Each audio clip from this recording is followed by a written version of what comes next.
अस्सलामु अलैकुम वरहमतुल्लाहि वबरकातुह। अल्हम्दुलिल्लाहि नहमदुहु व नस्तईनुहु व नस्तगफिरुहु व नु'मिनु बिही व नतवक्कलु अलैहि व नऊज़ु बिल्लाहि मिन शुरूरि अनफुसिना व मिन सय्यिआति अअमालिना। मन यहदिल्लाहु फहुवल मुहतदी व मन युद्लिल फलन तजिद लहु वलिय्यन मुर्शिदा।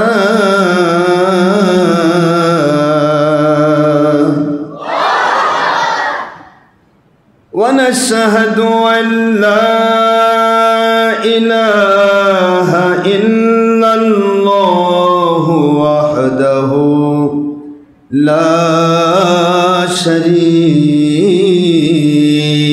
लहु व नशहदु अन्ना सय्यदना व सनदना व हबीबना व मौलाना मुहम्मदन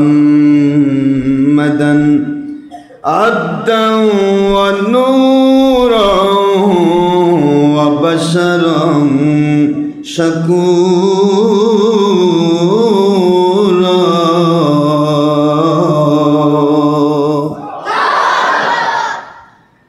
व हुवा रसूलुल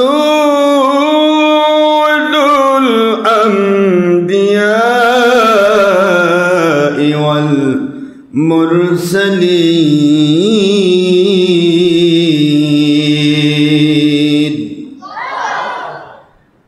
अल्लज़ी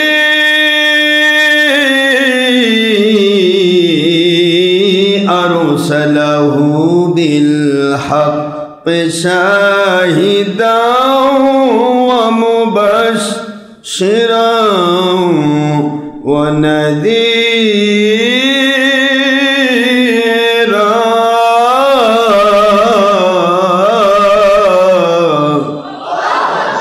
व दाइयन इलल्लाहि बिइज़्निही व सिराजन व शम्सन व नूरन व क़मरन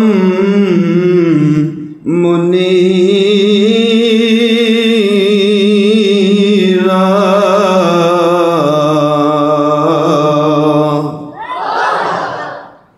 फ़क़द क़ाल अल्लाहु तआला फ़ी कलामिहिल मजीद व फ़ुरक़ानिहिल हमीद व बुरहानिहित तौहीद वल रिसालति वल विलायति वल खिलाफति वल हुकूमति वल आखिरा। अऊज़ु बिल्लाहि मिनश शैतानिर रजीम।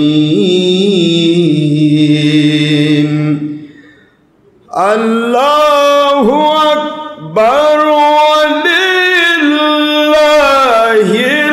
हम्दु वस्सलातु वस्सलामु अला रसूलिल्लाहि बिस्मिल्लाहिर रहमानिर रहीम।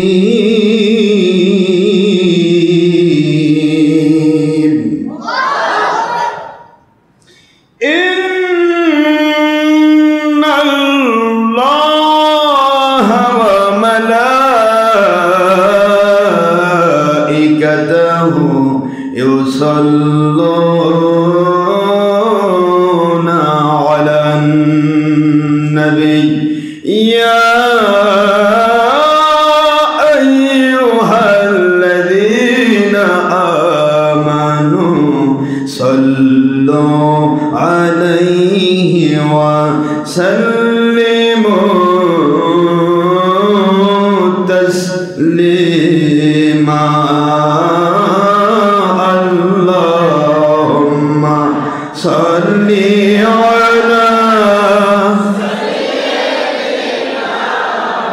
مولانا محمد وعلى آل سيدنا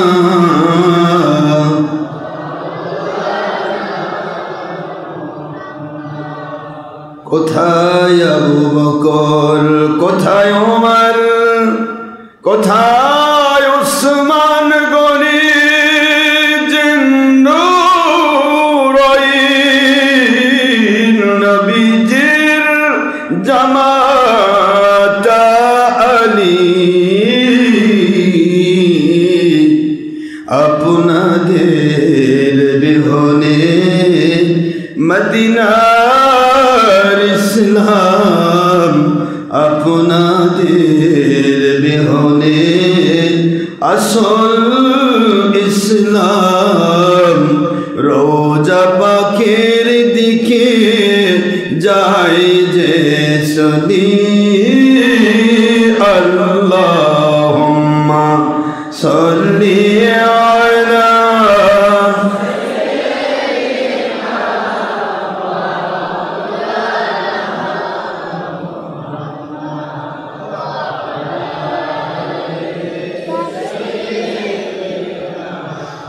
মাওলানা মুহাম্মদ।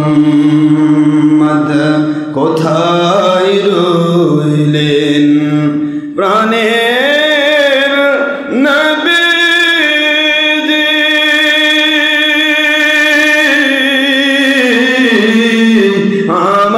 আমাদের ছাড়িয়া কোথায় রইলেন নূরের নবীজি,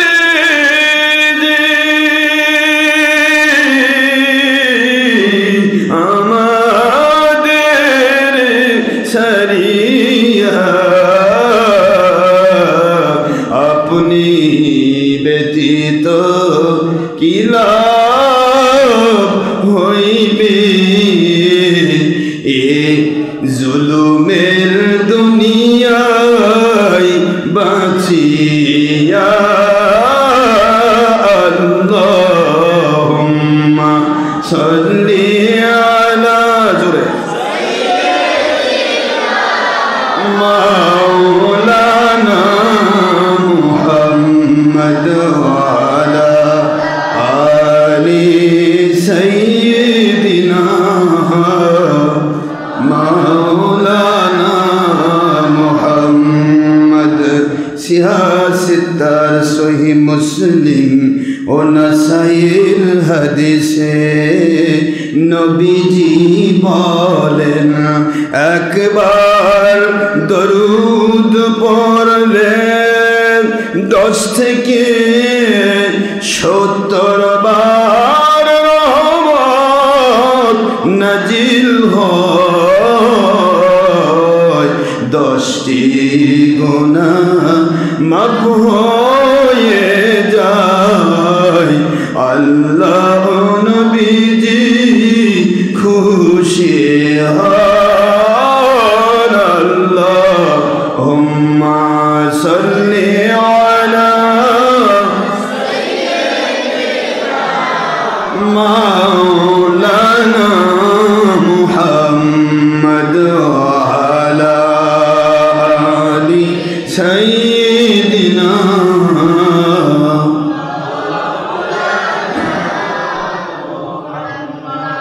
আলহামদুলিল্লাহ, মহান আল্লাহ সুবহানাহু তাবারক ওয়া তাআলা খলিক মালিক রব এক ও অদ্বিতীয় আল্লাহ পাক, যার কোনো অবতার নেই, যার কোনো শরীক নেই, যার কোনো অংশীদার নেই, সেই রব্বুল আলামিন ওনার দরবারে লাখো কোটি শুকরিয়া আদায় করছি।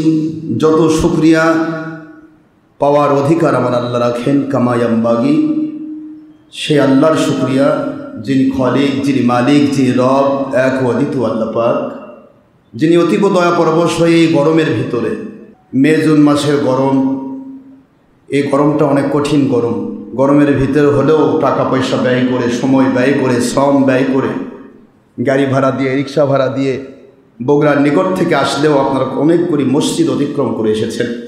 এই আশাটা ভিতরে কোনো রকমের দুনিয়াবি কোনো স্বার্থের মোয়াবেলা আছে বাবা?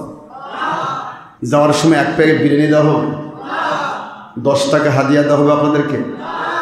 এই যে কষ্ট করে আপনারা আসলেন, এই আশার ব্যাপারে যিনি সাহায্য করেছেন তিনি আমাদের রব, জোরে বলুন সুবহানাল্লাহ। তিনি দয়ার সাগর আল্লাহ। তিনি একই জায়গায় ধন দিয়ে কারুনকে দুনিয়ার সব সম্পদ দিয়ে তার ধনকে তার জাহান্নামের কারণ বানান। ওই একই জায়গাতে আবার ওসমান গনি জিনুরাইন্দ্র খালিদুল কোবরার দেয়া তানহাকে ধন সম্পদ দিয়ে আল্লাহ পাক তার এই ধন সম্পদকে জান্নাতের কারণ বানান, সুবহানাল্লাহ। একই জায়গাতে সারা জগতের বাদশাহী খেলাফত দান করে, হুকুমত দান করে হজরতে সুলাইমান আলাইহিস সালাম ওনাকে এবং হজরত জুলকারনাইন আলাইহিস সালাম ওনাদেরকে সারা বিশ্বের হুকুমত দান করেও এই হুকুমতটা তাদের জান্নাতের ওসিলা বানিয়ে দেন, সুবহানাল্লাহ। ওই একই জায়গায় নমরুদ বুখতেনাসসারকে সারা জগতের বাদশাহী দিয়ে আল্লাহ পাক তাদের এই বাদশাহীটা তাদের জাহান্নামের কারণ বানিয়েছে। সম্পদ দিয়ে না দিয়ে, সৌন্দর্য দিয়ে না দিয়ে, সন্তান দিয়ে না দিয়ে, অর্থ দিয়ে না দিয়ে আমার মালিক পরীক্ষা করেন। এই পরীক্ষায় যে পাশ করলো, ওই সম্পদ, ওই সন্তান, ওই জিন্দেগির সব কিছু তার জান্নাতের কারণ হবে, সুবহানাল্লাহ। কিন্তু পরীক্ষায় যে ফেল করলো, অহংকারী হয়ে গেল, হিংসুক হয়ে গেল, জালেম হয়ে গেল, লোভী হয়ে গেল, মিথ্যাবাদী হয়ে গেল, নবীদের শানে এবং অলিদের শানে বেয়াদবি করলো, তাদের সমস্ত সম্পদ, তাদের সমস্ত সন্তান সন্ততি, তাদের জিন্দগির সব কিছু তাদেরকে জাহান্নামে পৌঁছায় দিল, নাউযুবিল্লাহ। আমরা সেই মালিকের গোলাম যে মালিক এক কথায় বলেছেন, আলাইসাল্লাহু বিআহকামিল হাকিমিন। দুনিয়ার সকল শাসক গোষ্ঠী, প্রশাসক গোষ্ঠী, সকল বিচারকের গোষ্ঠীদেরকে আল্লাহ পাক হুঁশিয়ারি দিলেন, তুমি যেখানেই থাকো, রাতের অন্ধকারে হোক আর দিনের আলোতে হোক, তুমি যে বিচার করলে, যার উপরে তুমি অবিচার করেছো, যার উপর তুমি জুলুম করেছো, ওই মাজলুমের আত্মচিৎকার পৃথিবী কেউ না শুনলেও আমি আল্লাহ শুনি, জোরে বলুন সুবহানাল্লাহ। আল্লাহ পাক বলেন, আলাইসাল্লাহু বিআহকামিল হাকিমিন। তুমি বিচার করতে গিয়ে কোথায় 2 নম্বরই করেছো, ওই 2 নম্বরই রেজাল্ট দেওয়ার জন্য আমি তোমার বিচার করার জন্য রেডি হয়ে রয়েছি, জোরে বলুন সুবহানাল্লাহ। এই জন্য আমাদের সবাইকে হুঁশিয়ারি সংকেত আল্লাহ দিয়েছেন, কোনো সময় আল্লাহর হুকুম অমান্য করা যাবে না। আল্লাহ পাক আমাদের সবাইকে আশা করি ভালো রেখেছেন। সবাই পড়ুন আলহামদুলিল্লাহ, মহব্বত আলহামদুলিল্লাহ, আবার বলুন আলহামদুলিল্লাহ, সুবহানাল্লাহি ওয়া বিহামদিহি সুবহানাল্লাহিল আযীম। মালিকের শুকরিয়া করলাম যে মালিক আমাদেরকে দয়া করে গরমের মধ্যে ছুটে নিয়ে এসেছেন। এই নিয়ে আসার ব্যাপারে আমার নবীজি পাক সাল্লাল্লাহু আলাইহি ওয়াসাল্লাম একটা কথা বলেছেন, আপনারা সূরাতুল হাজের মধ্যে পাবেন। সূরাতুল হাজ 22 নম্বর সূরা, 17 নম্বর পারার শেষে আয়াত শরীফ নম্বর 27। আল্লাহ পাক হযরতে ইব্রাহিম খলিলুল্লাহ আলাইহিস সালাম, আমাদের জাতির পিতা, মুসলিম জাতির পিতার নাম কি? মুসলিম জাতির পিতা ইব্রাহিম আলাইহিস সালাম, তাকে আল্লাহ আদেশ করলেন যে আপনি তো কাবা নির্মাণ করলেন, পুনর্নির্মাণ করলেন, এখন কাবাতে হজ করার জন্য আপনি সবাইকে দাওয়াত দিন। সুবহানাল্লাহ বলুন। আল্লাহ পাক দাওয়াত দেওয়ার অর্ডার করলেন তাকে, ওয়া আযিল ফিন-নাসি বিল হজ ইয়াতুকা রিজালান ওয়া আলা কুল্লি দামিরিন ইয়াতিনা মিন কুল্লি ফাজ্জিন হামিদ।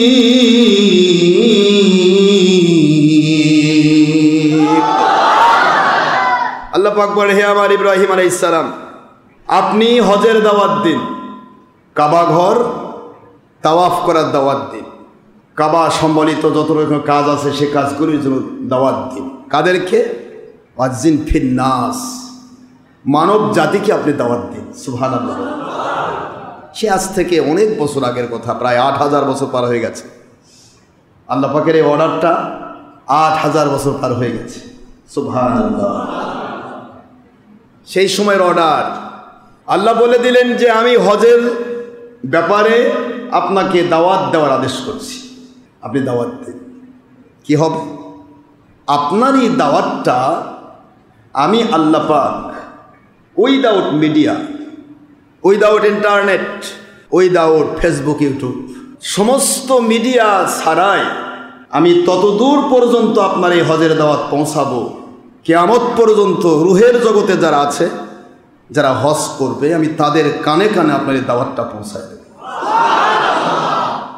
এই দাওয়াত পাওয়ার পর ওই মানুষগুলো দূর দূরান্ত থেকে, ফাজ্জিন আমিক, বহু দূর থেকে অনেক দূরত্ব অতিক্রম করে মানুষগুলো উঠে আরোহণ করে অথবা পায়ে হেঁটে হলেও আমার ঘর কাবা তাওয়াফ করার জন্য আসবে।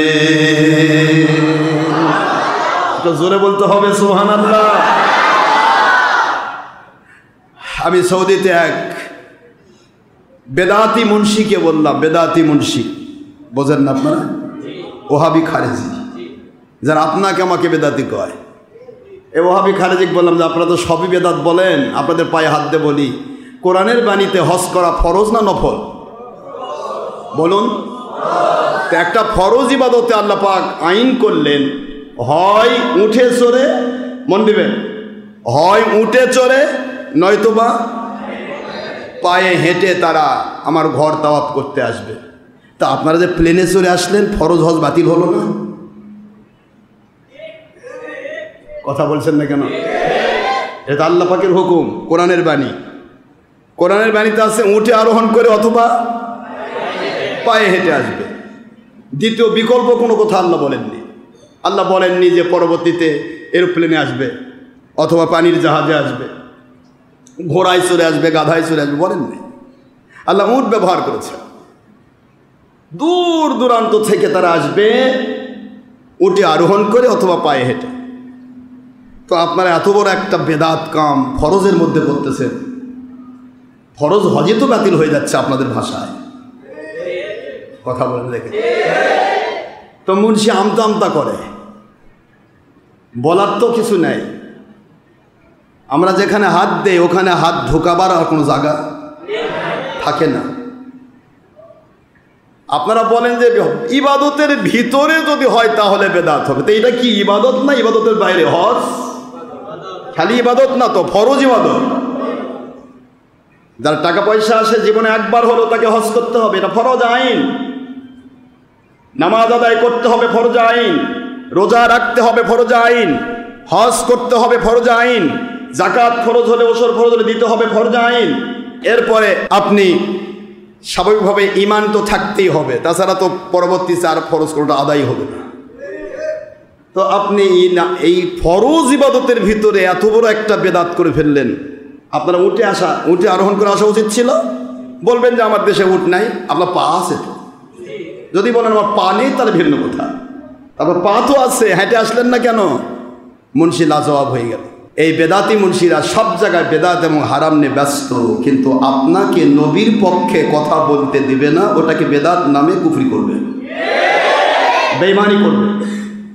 নবীর ইমলাদ বেদাত, এটা বেদাত, সেটা বেদাত, সবই তো বেদাত। তুমি নিজেও তো বেদাত। এই বেদাত বলতে বলতে এদের জিন্দগিটা পুরাটা বেদাত এবং কুফরিতে ভরে গেছে।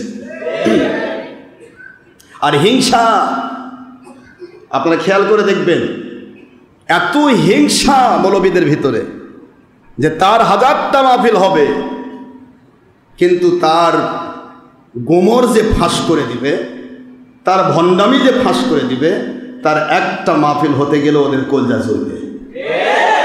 এই কলজা জ্বলার নাম হিংসা। এই হিংসুক যারা হয়, আসমান জমিন সম নেকামল করলেও আমার নবীজি বলেন ওরা কিয়ামতের দিন সবচেয়ে বড় নিঃস্ব এবং ফকির হয়ে জাহান্নামে যাবে। নিঃস্ব এবং ফকির। হুজুর বললেন সবচাইতে নিঃস্ব এবং ফকিরের খবর দেব। নিঃস্ব এবং ফকির তারা যার নামাজ থাকবে, রোজা থাকবে, হজ থাকবে, যাকাত থাকবে, সমস্ত আমল থাকবে, দিন রাত 24 ঘন্টা কোরআন হাতে নিয়ে থাকবে, তারা হজে পড়েই থাকবে, উমরাতে পড়েই থাকবে, মসজিদের মধ্যে পড়েই থাকবে, সব থাকবে, শুধুমাত্র একটি জিনিস থাকবে না, সেটার নাম হলো মানুষের উপর মহব্বত, শুধু হিংসা আর অহংকার। এই হিংসার আগুন কিয়ামতের দিন আমার আল্লাহ বলবেন তুমি জাহান্নামে যাও। লোকটি বলবে আল্লাহ পাক দয়া করে বেয়াদবি মাফ করবেন, আমার জীবন ভর আমল করেছি, ইশরাক, সাস, জাওয়াল, আবিন, তাহাজ্জুদ, ফজর, জোহর, আসর, মাগরিব, এশা, এত আমল করলাম, কোরআন শরীফ নিয়েই পড়ে থেকেছি, মসজিদ ছাড়িয়ে নিয়ে আল্লাহ বউ বাচ্চা ছাড়ে মসজিদে পড়ে থাকছে, এত কিছু করলাম আল্লাহ। হজে তো প্রতি বছর হজে গেছি, প্রতি বৎসর ওমরা করেছি, রমজান মাস আসলে তো বাড়িতেই থাকিনি, পার্শ্বের গরিব না খেয়ে থেকেছে, কিন্তু আমি যত টাকা সব খালি হজ আর ওমরার নামে ব্যয় করছি। আল্লাহ পাক বলবেন তুমি কি আমার নবীর হাদিস শোনো নাই, ইয়াকুম আল হাসাদ ফাইন্নাল হাসাদা ইয়াকুলুল হাসানাতি কামা তাকুলুন নারুল হাতাব আফ রিওয়ায়াতুন উখরা ফিন নাসাই কামা তাকুলুন নারুল উশুব। তুমি কি শোনো নাই আমার নবীজি সাল্লাল্লাহু আলাইহি ওয়াসাল্লাম আমার ওহীর বাণী তোমাদেরকে দিয়েছিলেন, হিংসা পরিত্যাগ করো, আরেক হাদিসে আছে অহংকার পরিত্যাগ করো। হিংসার অহংকার তোমার জিন্দেগীর সকল আমলগুলি এমন ভাবে পুড়ে ছাই করে দেবে, ভস্ম করে দেবে, যেভাবে শুকনা লতা গুল্ম পাতায় আগুন লেগে দিলে জ্বলে পুড়ে ছাই হয়ে যায়, শুকনা কাঠের মধ্যে আগুন লেগে দিলে কাঠ যেমন পুড়ে কয়লা হয়ে যায়। এই কাঠটাকে যদি তুমি সারা জীবন ধোও, ওই কয়লা যতক্ষণ থাকবে শুধু ময়লাই বের হবে, আর কিছু পাওয়া যাবে না। যখন কিছু বের হবে না, বোঝা যাবে কয়লাও নাই, ময়লাও নাই। তোমার জীবনের সমস্ত আমলগুলি পুড়ে ছাই হয়ে গেছে তোমার হিংসা এবং অহংকারের কারণে, বেয়াদবের কারণে। যাও জাহান্নামে চলে যাও।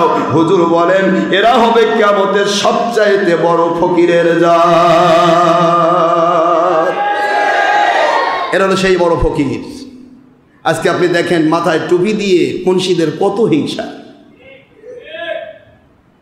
মানে প্রতিটা জায়গায় জুলুম। একটা ফকিরও যদি পারে কারোর উপর জুলুম করা, ও জুলুম করবে। কি একটা সিস্টেম চলছে, জুলুম প্রতিটি জায়গায়। তো আমি আপনাদের বলছিলাম হজের জন্য আল্লাহ পাক আদেশ করলেন কাকে? কাকে আদেশ করলেন? আল্লাহ পাক ইব্রাহিম আলাইহিস সালামকে আদেশ করছেন হজ ব্রত পালন করার আযান দিতে, অর্থাৎ সারা পৃথিবীর মানুষকে ঘোষণা দিতে। তাই ইব্রাহিম আলাইহিস সালাম প্রশ্ন করার আগেই আল্লাহ উত্তর দিলেন, আপনি এখান থেকে আপনি দাওয়াত দেবেন হজের, আর এই দাওয়াতটা আমি রুহের জগৎ পর্যন্ত, কিয়ামত পর্যন্ত যে রুহগুলো পৃথিবীতে আসবে এবং হজব্রত পালন করবে, আমি ওদের কানে কানে অন্তর কর্ণে আমি আল্লাহ পাক পৌঁছে দিলাম। সেই মালিক, সেই খলিক, সেই রব আল্লাহ পাক রব্বুল আলামিন। হজের বিষয়টা আপনাদের বলেছেন, আমি এর আগে বলেছি, হজ যদি করতে চান সামনে 26 সালে নিবন্ধন করার জন্য আপনাদেরকে সুন্নিয়তের ভিত্তিতে ডক্টর কাফিরউদ্দিন সলিহ সহ আমাদের সরসিনা ফুরফুরা মাসলাকের হুজুরদের সাথে যদি আপনি হজ করতে চান, ওমরা করতে চান, তাহলে আমি আপনাদেরকে আবেদন করেছি যত তাড়াতাড়ি সম্ভব আপনাদের মোবাইল নাম্বার, সেটা পুরুষ হোক মহিলা হোক, মহিলা হলে তার অবশ্যই মুহরিম থাকবে। মুহরিম ছাড়া কোনো মহিলার হজে যাওয়া কোনো ফরজ নেই, মনে থাকবে তো? হজে যাওয়া ফরজ মহিলার উপর হবে যদি মহিলার মুহরিম থাকে, হয় ছেলে থাকতে হবে, নয় তার ভাই থাকতে হবে, নয় তার মামা থাকতে হবে, নয় তার চাচা থাকতে হবে, নয় তার বাবা থাকতে হবে, নয় তার স্বামী থাকতে হবে। আমার কথা কি বুঝতে পেরেছেন? বিনা মুহরিমে হজে যাওয়া এটা ওহাবি খারেজির ব্যবসা, এতে কোনো হজ হবে না, বরং গুনাহ হবে, কবিরা গুনাহ হবে। আমার কথা কি বুঝতে পেরেছেন? বলে না আসলো মহিলা একবার হালসি বান্ধে নিয়ে যাচ্ছে, কিসের মুহরিম আর কিসের কি, ওই মুন্সি মুহরিম। কথা বলছেন না কেন? কি হলো? মুন্সি মুহরিম, খেলে হজের ব্যবসা হলেই পুড়ে গেল। কিসের হজ? একটা মহিলার উপর হজ ফরজ ততক্ষণ ফরজ হবে না যতক্ষণ তার মুহরিম থাকবে না। মনে থাকবে তো নাকি? মুহরিম না থাকলে তার উপর হজ খরচ হবে না, বরং পারলে ওই হজের টাকা গরিবদের কাছে সত্য পথে সে ব্যয় করে দেবে, আল্লাহ পাক তাকে হজ করার সওয়াব দেবে। মুসলিম মহিলা পুরুষের ভিতরে পর্দা আছে না নাই? একটু জোরে বলতে হবে বাবারা। মুসলিম পুরুষ মহিলার পর্দা আছে না নাই? পুরুষের পর্দা চোখ, পুরুষের পর্দা, আর মহিলার পর্দা পুরা শরীর। মহিলাকে নিজেকে কন্ট্রোল করতে হবে। মুসলিম মহিলা সফর একা একা করার নিয়ম নেই। আল্লাহর হাবিব সাল্লাল্লাহু আলাইহি ওয়াসাল্লাম বলেছেন, কোনো মহিলা যদি সফরে যেতে চায়, সে বাড়ি থেকে বের হতে গেলেই তাকে অবশ্যই তার সাথে কাউকে রাখতে হবে। আপনি সিএনজিতে যাবেন, একটা মহিলা সিএনজিতে উঠলো, আর একটা পুরুষ ওই মহিলার পার্শ্বে বসার চেষ্টা করবে। একটা মহিলা বাসের সিটে উঠলো, আরেক পুরুষ এসে ওই পার্শ্বের সিটেতে বসার চেষ্টা করবে। শয়তান ধোঁকা দিবে, গুনাহ করাবে। মহিলার সফরের যে গুনাহ, এই গুনাহটা যারা তাকে করাচ্ছে ওই পুরুষগুলার উপরও পুরা একটা কপি বর্তাবে। আমার কথা বুঝে আসেনি? আমি আপনাদের বলে দেওয়ার দায়িত্ব বলে দিচ্ছি, বাকি কি করবেন ওটা তো আপনার ব্যাপার। না হলে কি আমাকে বলবেন, আল্লাহ হুজুর তো বলেইনি আমার বউকে একলা পাঠানো যাবে না। কি কথা বলছেন না কেন? জোরে বলতে পারবেন না। আমি সেই পীর সাহেব যার কাছে মুরিদ হতে গেলে নামাজ পড়তে হয়, রোজা রাখতে হয়, হজ করতে হয়, জাকাত দিতে হয়, পর্দা করতে হয়। নামাজ, রোজা, হজ, জাকাত, ফরজ, ওয়াজিব, সুন্নত, মুস্তাহাব সব করতে হয়। পাশাপাশি হিংসুক হওয়া যাবে না। সুদ, ঘুষ, জেনা, ব্যভিচার, চুরি, ডাকাতি, খুন, খারাপি, দেশের ক্ষতি, জাতির ক্ষতি, ইসলামের ক্ষতি, জঙ্গিপনা, সন্ত্রাসীপনা, মানুষ খুন, ইয়াবা, গাঁজা, হেরোইন, যাবতীয় হারাম মাদকদ্রব্য, বিড়ি, সিগারেট, গুল, তামাক, নেশাদ্রব্য, মহিলা পুরুষ বেপর্দা হওয়া, গান বাজনা করা, ছবি মূর্তি, ভিডিও, টিভি ইচ্ছা করে করে নিজের চেহারা পৌনারীকে দেখে দাউস হওয়া এবং মানুষ দেখানো আমল শিরক করা। চুলদাড়িতে কলপ লাগিয়ে কালো করা। চুলদাড়িতে কলপ লাগানো যাবে? মেহেন্দি দেওয়া যাবে, মেহেন্দি দেওয়া যাবে, কিন্তু কলপ না। লালটাও কিন্তু যদি মালিশ করা লাগে তাহলে কলপ। পালিশ করে না, জুতার যেরকম কালি করে।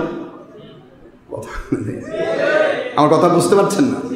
এটা লাল হলেও কলপ, কালো হলেও কলপ, লাল হলেও কলপ। হুজুর বলেছেন, লা ইয়াজিদু রিহাল জান্নাহ ইয়াওমাল কিয়ামা, কিয়ামতের দিন যেই যে 500 বছরের দূরত্বের জান্নাতের দূরত্ব থাকবে, 500 বছর, 500 বছরের রাস্তা, এই 500 বছরের রাস্তা অতিক্রম করে কিয়ামতের দিনে আল্লাহওয়ালা পুরুষ মহিলার নাকে জান্নাতের সুগন্ধি আসবে। কিয়ামতের সকল বিপত্তি তারা মুক্তি পাবে। সুবহানাল্লাহ বলবেন না জোরে? ওই মহা বিপদের দিনে যারা কলব প্রদানকারী পুরুষ মহিলা, এরা জান্নাতের গন্ধ পাবে না। তাহলে বোঝেন, জান্নাতের গন্ধই আসতেছে না নাকে, জান্নাত যাবে কেমনে? আমার কথা বোঝেন নাই?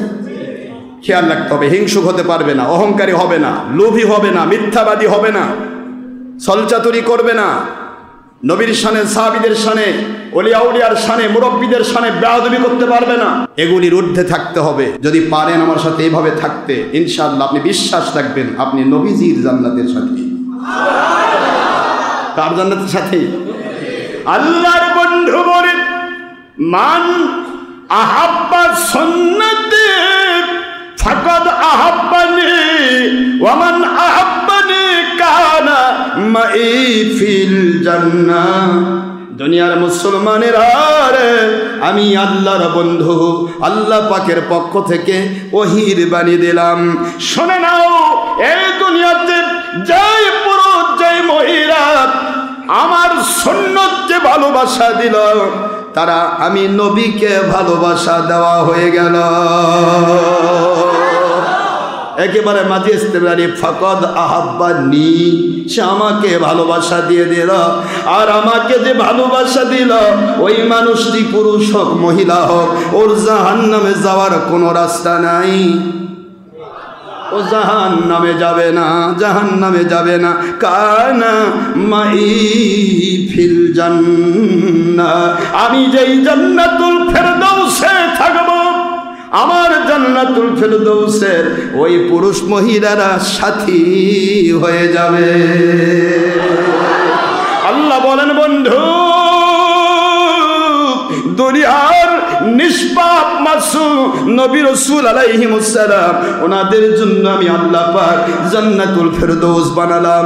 আর আপনি আপনার গুনাহগার উম্মত পুরুষ মহিলাকে আপনার জান্নাতের সাথী ঘোষণা দিলেন। আমার বন্ধু, আমি আল্লাহ বলছি, ইন্নাল্লাযীনা, নিশ্চয়ই যে পুরুষ মহিলা আমানু, আপনাকে ভালোবেসে ঈমান আনলো, ওয়া আমিলুস সালিহাত, আপনাকে মানার জন্য নেক আমলগুলি করে ফেললো, কানাত লাহুম জান্নাতুল ফিরদাউসি নুজুলা।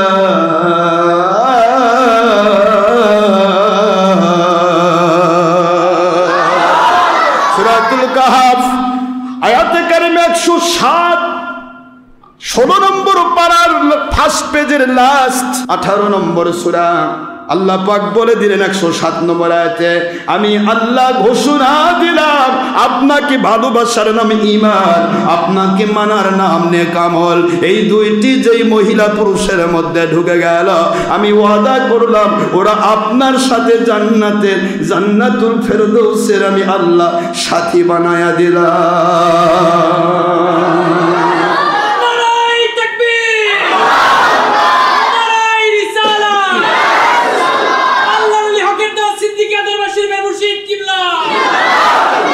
তাহলে জান্নাতুল ফেরদৌসের সাথী বানানোর ওয়াদা আল্লাহ করেছেন, নবীজি পাক সাল্লাল্লাহু আলাইহি ওয়াসাল্লাম নিজে তিনি ওয়াদা করেছেন।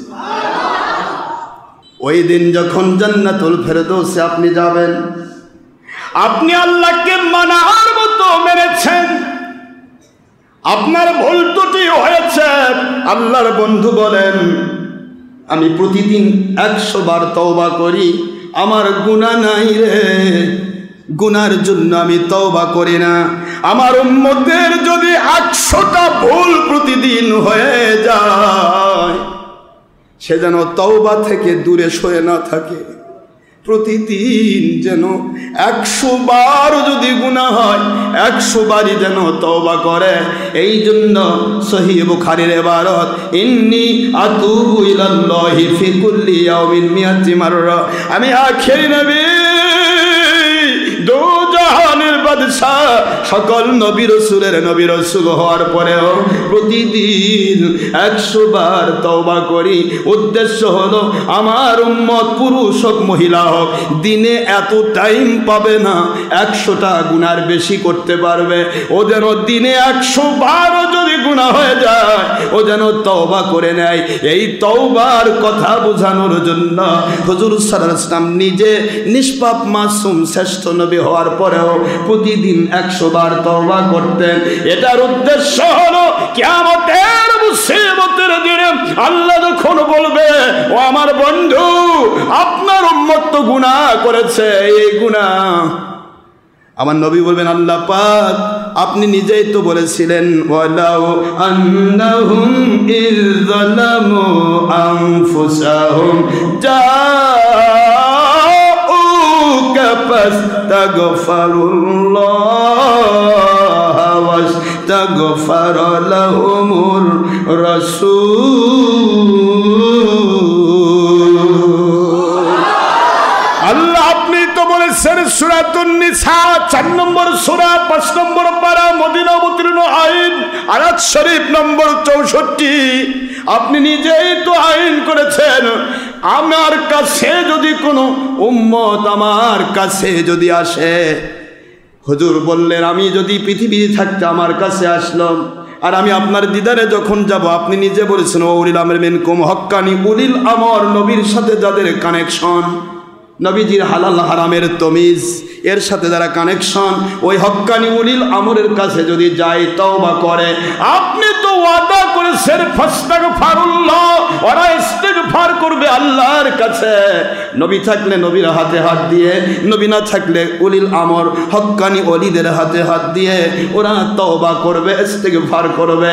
ও নবী সাল্লাল্লাহু আলাইহি সাল্লাম, আপনি যদি রিকমেন্ড করেন, আপনি যদি তাকে ক্ষমা করে দিতে বলেন, তওবাটা কবুল করার জন্য সুপারিশ করেন, ওয়াস্তাগফারা লাহুমুর রাসূল, আপনি রাসূল যদি ওই মানুষটিকে ক্ষমা করে দিতে বলেন, আমি আল্লাহ মাঝখানে কোনো ফাসলা রাখবো না, লামে তাকিদ দিয়ে দিলাম, লাওয়াজাদুল্লাহ,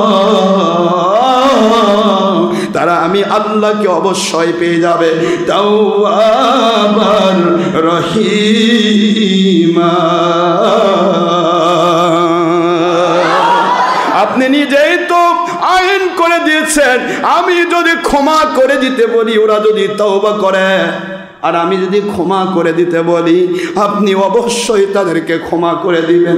আমি নিজে জানি, আপনি নিজে তো আমাকে গোটা জগৎটা হাতের তালুর মতো সহজ করে দেখাইছেন, এখনো দেখাচ্ছেন, পৃথিবীতেও দেখাইছেন, এত সহজ করে দিয়েছেন। আমার উম্মত গুনাহ থেকে তওবা কখন করলো তাও আমাকে দেখানো হয়েছে। সুতরাং এই উম্মত তো তওবা করেছে, আপনার দয়া দিয়ে তার তওবা কবুল করেনি। সুবহানাল্লাহ বলুন। তাহলে গুনাহগারও আল্লাহকে খুশি করতে পারে একটি জিনিস দিয়ে, তা হলো তওবা। মনে থাকবে, একটা মানুষ নামাজি নামাজ পড়ে আল্লাহকে খুশি করে, রোজাদার রোজা রেখে আল্লাহকে খুশি করে, হজওয়ালা হজ করে আল্লাহকে খুশি করে, জাকাতওয়ালা জাকাত দিয়ে আল্লাহকে খুশি করে।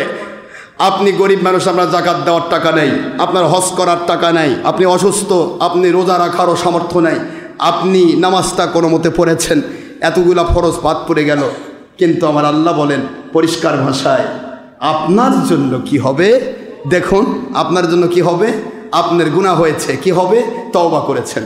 আমার আল্লাহ বলেন ইন্নাল্লাহা, নিশ্চয় আল্লাহ পাক, ইউহিব্বুত তাওয়াবিন, পুরুষ মহিলা আসমান সম গুনাহগার হলেও ওই গুনাহগার যদি তওবা করে আমি তাকে পছন্দ করি, ভালোবেসে ফেলি।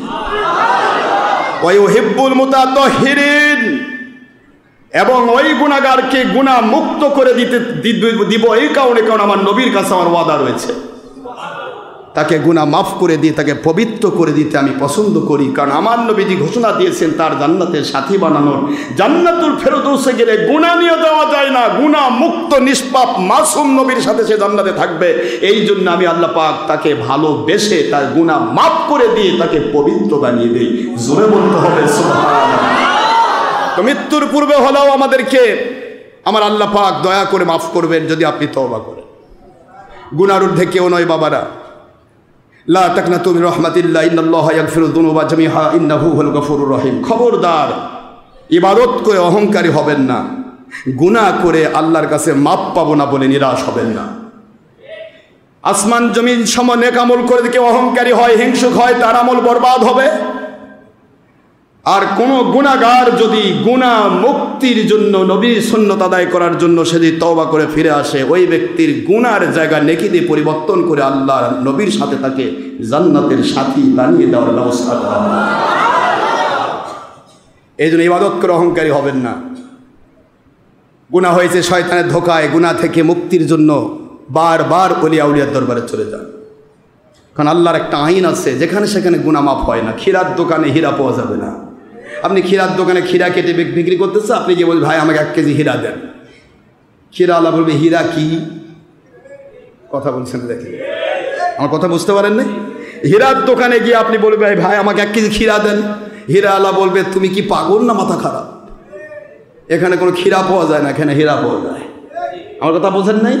আমার আল্লাহ বলেন তওবা কবুল হওয়া, ইবাদত কবুল হওয়া, নামাজ কবুল হওয়া, রোজা কবুল হওয়া, হজ কবুল হওয়া, যাকাত কবুল হওয়া, দোয়া কবুল হওয়া, কিয়ামতে জান্নাতে যাওয়া, জাহান্নাম থেকে বাঁচা, বিপদ মুক্তি পাওয়া, রহমত পাওয়া, শান্তি পাওয়া, বরকত পাওয়া, ইজ্জত পাওয়া, সম্মান পাওয়া, বেইজ্জতি থেকে রক্ষা পাওয়া, রোগ ব্যাধি থেকে সাফা হওয়া, রোগ ব্যাধি মুক্ত থাকা, সব কিছুর মূলে নবী থাকলে নবী ওসিলা, নবী না থাকলে উলিল আমর আল্লাহর ওলিগণ ওসিলা। জোরে বলতে হবে সুবহানাল্লাহ। নারায়ে তাকবীর, নারায়ে রিসালাত। আল্লাহ ওলি হকের দাও সিদ্দিকী আদরবাসী মুর্শিদ কিবলা। ইয়া আইয়ুহাল্লাযীনা আমানুত্তাকুল্লাহ ওয়াবতাগু ইলাইহিল ওয়াসিলা। সুবহানাল্লাহ। সূরাতুল মায়েদা 35 নম্বর আয়াত, 5 নম্বর সূরা, 6 নম্বর পারা, মদিনায় অবতীর্ণ আইন। আল্লাহ বললেন, দুনিয়ার মুমিনেরা, দুধ পেতে হলে গাভীকে ওসিলা বানাতে হয়। ঘরের মধ্যে দুধ কখনো মুখে আসবে না। দুনিয়াতে রস পাইতে হলে যেমন খেজুর গাছকে ওসিলা বানাতে হয়, দুনিয়াতে রাজত্ব পাইতে হলে যেমন নবীজির সুন্নাহর ভিত্তিতে হুকুমত কায়েমের চেষ্টা করতে হয়। দুনিয়াতে যেটাই করবা প্রতিটা ক্ষেত্রে ওসিলার প্রয়োজন। আমার কাছে যদি তোমার ইবাদত কবুল করে নিতে চাও, তোমার তওবা কবুল করে নিতে চাও, যদি তোমার দোয়া কবুল করে নিতে চাও, রহমত পেতে চাও, বরকত পেতে চাও, আখিরাতে জান্নাত পেতে চাও, নবীর জান্নাতের সাথী হতে চাও, ওয়াবতাগু ইলাইহিল ওয়াসিলা, আমি আল্লাহর কাছে ওয়াসিলা খুঁজে বের করো। ওসিলা বোঝেন? ওসিলা বোঝেন না? আপনারা কয়টা কিতাব দিবেন? তাফসির রুহুল বয়ান, তাফসির কুরতুবী, খাজিন, বাগাবী, সাফাতুত তাফাসির, তাফসির ইবনে আব্বাস, তাফসির কাবির, তাফসির মানুত তানজিল, মাদারিকুত তানজিল, যত তাফসির বর্তমান ফিতনার সময়ের আগে হয়েছে, ফিতনার সময়ের আগে হয়েছে, ওই সমস্ত তাফসির সব খুলবেন। ওয়াবতাগু ইলাইহিল ওয়াসিলা, এই ওসিলা শব্দের অর্থ হচ্ছে ইবাদত কবুল হওয়ার শর্ত। যাদের কাছে গেলে ইবাদত কবুল হয়, সিরাতাল লাযিনা আনআমতা আলাইহিম। জোরে বলতে হবে সুবহানাল্লাহ। যেই মানুষগুলি এমনভাবে আমল করে যে আমল আল্লাহ খুশি হয়ে নিয়ামত ঢেলে দেন, রহমত ঢেলে দেন, হেদায়েত ঢেলে দেন, ওই আল্লাহওয়ালাদের সাথে তোমাকে সম্পর্ক গড়তে হবে। এর নাম সিরাতাল লাযিনা আনআমতা আলাইহিম। তারা হলেন আল্লাহ পাকের কাছে হেদায়েত এবং আল্লাহওয়ালা ও জান্নাতি হওয়ার ওসিলা। জোরে বলুন সুবহানাল্লাহ। কিন্তু এই ওসিলার বিরুদ্ধে এখন উঠে পড়ে লেগেছে বাতিল 72-এর এজিদ বাহিনী। ওরে বাবা, এজিদ বাহিনী ভাবতেছে আল্লাহকে তুলে দিব। হ্যাঁ, এজিদ বাহিনী ভাবতেছে আল্লাহকে তুলে দিব, কারণ আল্লাহ বলেছে ওমান আদ আলী ওলিয়ান ফাকাদ আযানতুহু বিল হারব। যে ব্যক্তি আমার হক্কানি ওলিদের দুশমনি করলো, আমি তাদের বিরুদ্ধে যুদ্ধ ঘোষণা করি। এখন এদের চিন্তা হলো আল্লাহ কেন যুদ্ধ ঘোষণা করলো, এখন আমরা আল্লাহর সাথেই যুদ্ধ করতে রাজি। নাউযুবিল্লাহ, জোরে বলেন। আপনারা খুললেই পাবেন। আমরা এই কথাটা আমি প্রতিদিন বলি। কেন বলি? কারণ সকলের মেধার মধ্যে ঢুকে দেওয়ার জন্য। আমার আম্মা জানেরা বড় কষ্ট করে জোহর নামাজ একা একা পড়ে আম্মা হুজুরের সাথে একটু সাক্ষাতের আশায় এবং একটু মসজিদ দেখার আশায় পাগলের মতো যারা ছুটে আসলেন, বড় গরম তারপরেও আসলেন। আপনাদের ব্যবস্থা আল্লাহ যদি করায়, আমরা আন্ডারগ্রাউন্ডে দিব, জীবনে কোনো মহিলা পুরুষের সাথে দেখা হবে না ইনশাআল্লাহ। বলেন, গরমও খুঁজে পাবেন না। আন্ডারগ্রাউন্ডে দেবো, যে পরপরে হচ্ছে না, এটা পুরো আন্ডারগ্রাউন্ড কত বড় হবে ইনশাআল্লাহ। কারণ মসজিদ তো ওই রাস্তায় ঠেকে যাবে ইনশাআল্লাহ। বলেন, আর উপরের তো মসজিদ হলে আন্ডারগ্রাউন্ড তো ফ্রি। আন্ডারগ্রাউন্ডে আমার মাদেরকে বসার সুযোগ দেবো, যাতে কোনো পুরুষ ওই দিকে যেতে না পারে। ঠিক আছে না? একটু কষ্ট করতে হবে বিল্ডিংটা কমপ্লিট হওয়া পর্যন্ত। আর মা বোনদের কোনো জামাতে নামাজ নেই, মনে থাকবে তো নাকি? মহিলারা আসবে, নবীজি পাক সাল্লাল্লাহু আলাইহি ওয়াসাল্লামের হুকুম মোতাবেক মহিলাদেরকে তারা যদি আল্লাহর ঘরে যেতে চায়, যাওয়ার শর্ত থাকবে, জামাতে নামাজ পড়বে না। মহিলার জুমা নেই, মহিলার জুমা, কথা বলছেন না কেন? মহিলার জোহর নামাজ আছে, মহিলা ঈদের নামাজ নেই, কথা কয় না। বলবেন হুজুর কেন নেই? আমি বললাম কেন নেই প্রশ্নের উত্তর দিতে গেলে তাহলে মহিলা পেটে সন্তান নেই, আপনি নেন না কেন? এই একই কথা, কথা বলেন নেই। মহিলা পেটে সন্তান নেয় না? যদি কোন যে মহিলা আর আমি একই, আমরা আসতে পারবো, উনি আসতে পারবো না কেন? তাহলে ঠিকই আছে, আপনারাও মাঝে মধ্যে একটু পেটে সন্তান নেন, নিয়ে দেখান মহিলা পুরুষ একরকম। মা বোনরা প্রতি মাসে 7 দিন ছুটি খায়, ছুটি খেয়েও তারা আল্লাহ পাকের কাছে জান্নাতি। আপনি একটু একদিন ছুটি খেয়ে দেখান, আমি প্রতি মাসে 1 দিন ছুটি খাবো, নামাজ নাই, কথা বলে না। দেখেন, আরে বলছেন না, কথা বলেন। ফেসবুক ইউটিউব ভরা তো 2 নম্বর মসজিদ, মহিলা পুরুষ একাকার, এক হবে, একই রকম ইবাদত, কাম সারা। আমি আপনাদেরকে অনুরোধ করছি, মহিলাদের কথা আল্লাহর হাবিব আলাদা করেছেন। হুজুর বলেছেন করনা ফি বুয়ুতিকুন্না, মহিলা ঘরে থাকবে। ঈদের নামাজ ঘরে হয় না বাইরে হয়? কথা বলে না কেন? পুরুষকে বলা হয়েছে ফান্তাশিরু ফিল আরদ, তোমরা জমিনে সরে পড়ো। পুরুষ যাবে বাহিরে, মহিলা ঢুকবে। কথা বলেন না কেন? এই যে এতক্ষণ মায়েরা বাইরে ছিল, আসে ঢুকছে কোথায়? আপনার সাথে দেখা হচ্ছে? আমার তো ছায়াও দেখতে পাবে না কোনোদিন, ও সুযোগই নাই। কিন্তু আপনাদের সাথে দেখা হচ্ছে। কোনো মহিলা পুরুষ বেপর্দা হওয়ার সম্ভাবনা থাকলে আমি মহিলাদেরকে আসার সুযোগ দেব না। সম্ভব ফরজ তরক করে আমি নফল করাবো না, ইনশাআল্লাহ। বলুন। প্রশ্ন হলো, মা বোনদেরও প্রয়োজন আছে। হুজুর বলেছেন, বুখারীতে এসেছে, যদি মহিলারা তাদের আল্লাহর ঘরে যেতে চায় তাদের যাওয়ার শর্ত থাকবে। 1 নম্বর, মহিলা যদি একা নামাজ পড়ে, আমি নবীর পিছে কাবা ঘরে নামাজ পড়ার চাইতে 25 গুণ সওয়াব তারা বেশি পাবে। এরপরে হুজুর বললেন, মহিলারা আসবে কেন? আমার আলোচনা শোনার জন্য। মহিলারাও তার একটা পাক, তারা যদি হক না বোঝে বাতিল ফেরকা তাকে ধ্বংস করবে। মহিলা যদি আল্লাহওয়ালা হয়, হক বোঝে, তার পুরা গোষ্ঠী সে সাইজ করে ফেলবে। আমাদের এখানে অনেক মহিলা আছে যেই মহিলাগুলো আলহামদুলিল্লাহ তারা এত কাজ করছে। এই যে আমাদের এখানে যে সৌরভ আছে, সৌরভের আম্মা পুরা কাটনার পাড়ার সমস্ত মহিলাকে, এমনকি তার নিজের ভাইকে, তার নিজের স্বামীকে, সে নিজের আপনজনের মধ্যে যারা মুহরিম আপনজন ভাইয়েরা, যারা পুরুষ মানুষ, তাদেরকেও বাতিল পথ থেকে ফিরে হকের দাওয়াতের পক্ষে কবুল করেছে। সে করেনি, আল্লাহ করেছে, তার প্রচেষ্টা কবুল হয়েছে। সুবহানাল্লাহ। ঠিক এইভাবে আমার বাংলাদেশে প্রায় মহিলা কাজ করছে। সুতরাং কাজগুলি কি? আমরা কারো মুখী নই, কোনো দলমুখী নয়, কোনো ব্যক্তিমুখী নয়, আমরা আল্লাহ এবং রসুলমুখী। হকের দাওয়াত, হকের দাওয়াত বোঝেন তো? হকের দাওয়াত কি আমার দাওয়াত? যদি দিতাম আশরাফ সিদ্দিকীর দাওয়াত, পীরের দাওয়াত, অলির দাওয়াত, আমার কথা বলছেন না? তাই বলছি। হকের দাওয়াত, একটা ব্যক্তির নাম আব্দুল হক, মানে কি? হকের বান্দা। হক কার নাম? এই আল্লাহর নাম। আল্লাহর নাম হক, আল্লাহ রসুল রিসালাত হক, আল্লাহর পক্ষ থেকে দেওয়া বেলায়াত হক, তাওহীদ রিসালাত বেলায়াত হক। এই হকের দাওয়াতের উদ্দেশ্য হচ্ছে মানুষ যেন আল্লাহমুখী হয়, দুনিয়ার কোনো এজিদমুখী না হয়। আমার কথা কি বুঝতে পেরেছেন? এটার নাম হকের দাওয়াত। এর নাম কি? ইচ্ছে করে হকের দাওয়াতে বিরোধিতা করবো, ওর কলজা উপস হবে, আমার কি সমস্যা? হকের দাওয়াতের দুশ্মনী করা মানে আল্লাহ এবং রসুলের দুশ্মনী করা। আর যদি কেউ বলে হ্যাঁ আমরা আল্লাহর সন্তুষ্টি পথে নাই, সেই আছে, এসে আমার সামনে দাঁড়া, আমি মাথা থেকে পা পর্যন্ত দলিল চাইবো, ও দলিল দিতে পারবে না, পালাতে হুঁশ পাবে না।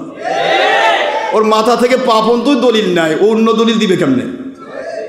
কথা বোঝেন নাই? আর আমার কাছে আসবে, আমি পার্ট বাই পার্ট কেতাব খুলবো, আমার দলিল দিব, ইনশাআল্লাহ। বলেন না জোরে? ইসলামের দাবি করা নয়, ইসলামকে মানতে হবে। তারপরও যা করছি অহংকার নয়, হিংসা নয়, গৌরব নয়, আমার মালিকের দয়া। তিনি যদি দয়া না করেন আমরা নিঃশ্বাস ফেলতে পারবো না। মুখ নড়বে না, জিহ্বা আড়ষ্ট হয়ে যাবে, হাত নড়বে না, পা নড়বে না, অবশ হয়ে পড়ে থাকতে হবে। আমার মালিকের দয়া হলে আমরা কাজ করতে পারবো। ঠিক নেই? এই যে এই হকের দাওয়াতের কাজ দেখছেন, কোটি কোটি টাকার কাজ চলছে। এগুলি সম্পূর্ণ, প্রতিটি ইটা, প্রতিটি টাইলস, প্রতিটি ফ্যান, এই দরবারের প্রত্যেকজন খাদেম, এই দরবারের প্রতিটা মুরিদ এবং তালেবে ইলম সবই আমার আল্লাহর গয়বী মদদ। আমার আল্লাহর গয়বী মদদের বাইরে আমি এখানে কাউকে গ্রহণ করিনি। কেন? কারণ আমার টার্গেটই হলো প্রতি দোয়াতে, ও আল্লাহ, যার তার অর্থ নয়, যার অর্থ আপনি পছন্দ করেন সেই পুরুষ মহিলাকে আমার কাছে আপনি পাঠাবেন। যার তার শ্রম আমি নেব না, যার শ্রম, যার জিন্দগির শ্রম পরিশ্রম আপনি খুশি পছন্দ করেন এমন পুরুষ মহিলাকে শ্রমের জন্য পাঠান। যার সময় আপনি কবুল করেন, যার সময়কে আপনার পক্ষে কবুল করে আপনি নবীর জান্নাতের সাথী বানাতে চান, রহমত দান করতে চান, এমন ব্যক্তিগুলিকে বাছাই করে করে ইব্রাহিম আলাইহিস সালামের আজ্জিন শব্দ দিয়ে যেমন সকল রূহের জগতে আপনি পৌঁছে দিয়েছেন হজের দাওয়াত, আমার হকের দাওয়াতও আপনি দয়া করে তাদের কলবে কলবে পৌঁছিয়ে দেন, তারা যেন সময় দিতে আসে। এখানে আসলেই সময় দিতে হয়, জুমাতে অন্য জায়গায় গেলে সালাম ফিরে 10 মিনিটের মধ্যে নামাজ শেষ, বাড়িতে গিয়ে আরাম করতে পারবেন। সময় কিল হলো না, এখানে আসলে সময় কিল হবে। যে সময়টা হবে প্রতি ঘন্টা, আমার আল্লাহর কাছে কিল নয়, আমার আল্লাহর কাছে হবে 700 ঘন্টা সময়। এক জামানা সোবতে বাউলিয়া বেহতরাজে সাথ চলে তো বেরিয়া।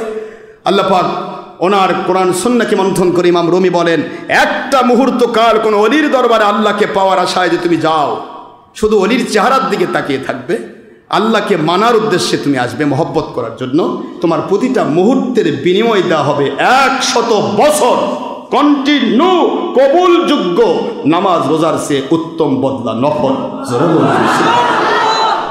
এটা সে বুঝবে যার সময়কে আমার আল্লাহ পাক কবুল করেছেন। সুবহানাল্লাহ। আপনারা কি কষ্ট পাচ্ছেন? সময় তো মালিকের দেওয়া, মালিকের দেওয়া সময় মালিককে দিতে, মালিকের দেওয়া অর্থ মালিককে দিতে, মালিকের দেওয়া শ্রম পরিশ্রম, এই শরীর চলবে না। ডক্টর আশরাফ সিদ্দিকীর মতো 50-52 বছরের এই লোকটির মতো কত মানুষ হাসপাতালে ঘুরে বেড়াচ্ছে, ঘুমাতে পারে না। হাসপাতালে যান, আপনি দেখেন।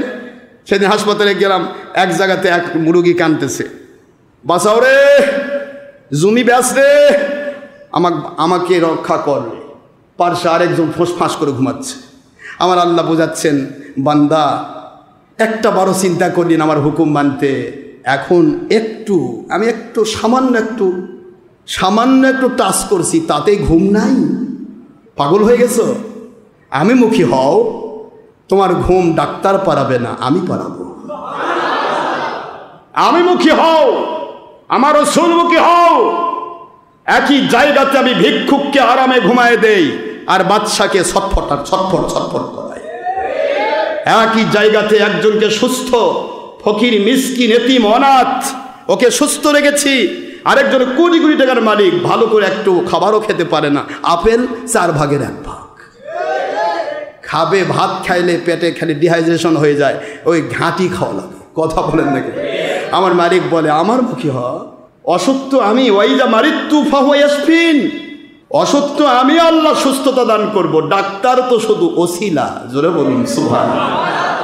আপনাকে বুঝতে হবে, আপনি যেখানেই যান বাবা, যুবক হন, তরুণ হন, বৃদ্ধ হন, আমি আপনাদের অনুরোধ করব, আপনারা আল্লাহ এবং রসুলমুখী থাকেন, আপনারা বিশ্বাস করেন, তাওহীদ রিসালাত বেলায়েতমুখী থাকেন, আমার আল্লাহ আপনাকে পূর্ণ সুস্থ রাখবে, আপনাকে পরিপূর্ণ রাখবেন। গয়বী মদদ নাজিল করে আল্লাহর দায়িত্ব হবে। আল্লাহ পাক বোঝাচ্ছেন, যদি তুমি অসুস্থ হয়েছ, ওই অসুস্থতার মধ্য দিয়ে যদি আমি তোমাকে দুনিয়া থেকে আমার আলমে বরজখে নেওয়ার ইচ্ছা আমার না থাকে, তাহলে আমি আল্লাহ তোমাকে যে কোনো পদ্ধতিতে ভালো করে দেব, আর ওই পদ্ধতি আমি তোমাকে বাতলাই দেব। কোন পদ্ধতি তুমি ভালো হবে ওটা আমি দেখাবো। মাঝখানে একটু কষ্ট করতে হবে তোমার জীবনের গুনাহগুলি মাফ করার জন্য। যে গুনাহগুলি করেছ, যেই সমস্ত অন্যায়গুলি করেছ, এই অন্যায়গুলিকে আমি আল্লাহ পাক প্রতিদিন তোমার কষ্টের বিনিময়ে আমি আল্লাহ সব ঝরে ঝরে দিচ্ছি, মুছে দিচ্ছি। এই যে কয়দিন গুনাহ মাফ হতে প্রয়োজন, ওইটুকু সময় একটু কষ্ট দেব। এরপরে কিভাবে ভালো হবে, তুমি কোয়ার পদ্ধতিতে ভালো হবে। একটা শত্রু হলেও তোমাকে নিশানা দেখাবে, যান অমুক জায়গায় যান, সেখানে গিয়ে আপনি ভালো হয়ে যাবেন। কিন্তু প্রশ্ন হচ্ছে, যতক্ষণ পর্যন্ত আমি আল্লাহ ভালো করে দেব না, তুমি গোটা জগৎ ঘাটলেও আমি ভালো করে দেব না। আর তোমাকে যদি ভালো করে দিতে না চাই, আমি যদি এই অসুখের ভিত্তি দিয়ে আমি কবরে নিতে চাই, সারা জগতের ডাক্তার এক জায়গায় হলেও তোমাকে বাঁচাতে পারবে না। সুবহানাল্লাহ বলবেন না জোরে? এটা বলছে, ফালইয়াবুদু রাব্ব হাযাল বাইত। আমার জীবনের সব সময়, শ্রম, অর্থ, আমার দেওয়া সময়, আমার দেওয়া শ্রম, আমার দেওয়া অর্থ, আমার দেওয়া যৌবন, আমার দেওয়া শক্তি, সব কিছু তুমি, আল্লাহ পাক বলেন, তুমি কি করবে? ফালিয়াবুদু রাব্বা হাযাল বাইত, এই কাবা ঘরের মালিক আল্লাহ পাকের কাছে ন্যস্ত করে দাও। খাওয়ার চিন্তা করছো, আল্লাযী আত'আমাহুম মিন জু,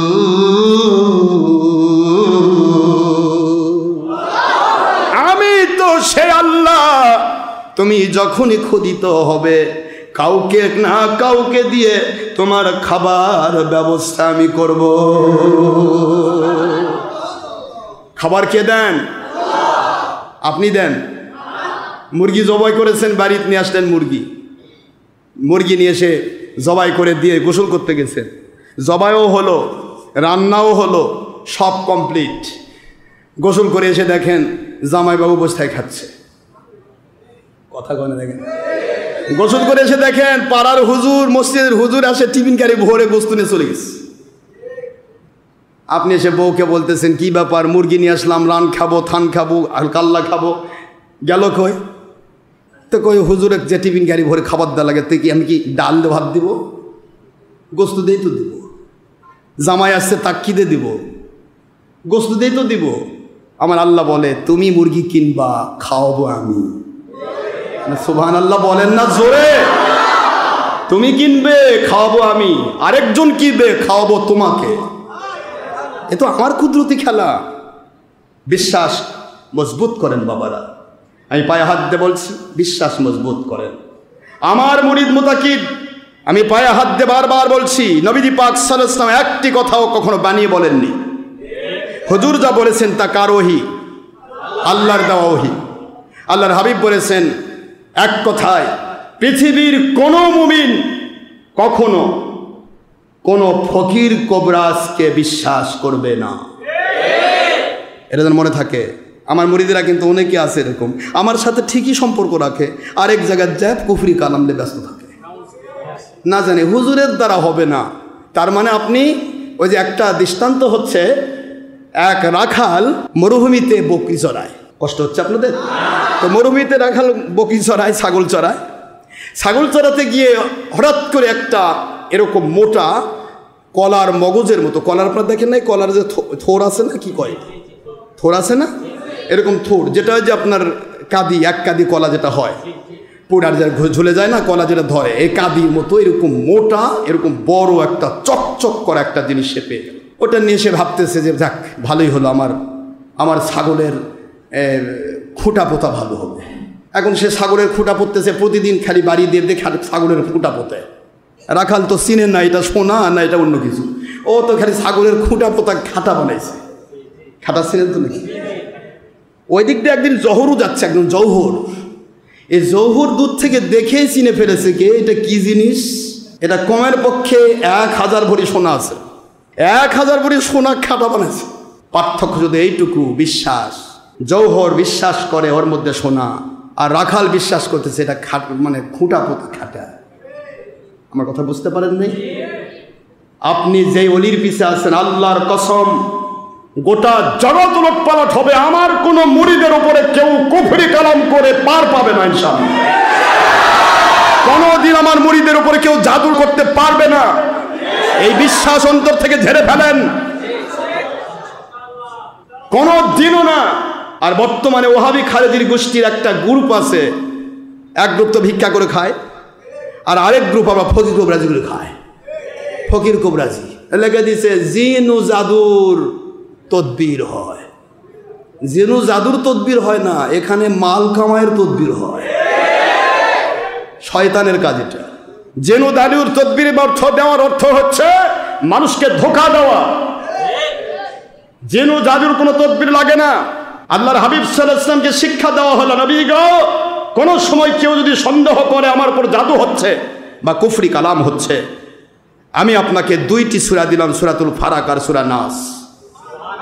ইমানদারের কাজ হচ্ছে এই 2টি সূরাকে 7 বার করে প্রতিদিন সকালে পড়ে, আগে পিছে দরুদ শরীফ পড়ে 7 বার করে পড়ে পানিতে ফু দিয়ে পুরা বাড়ি খাবে।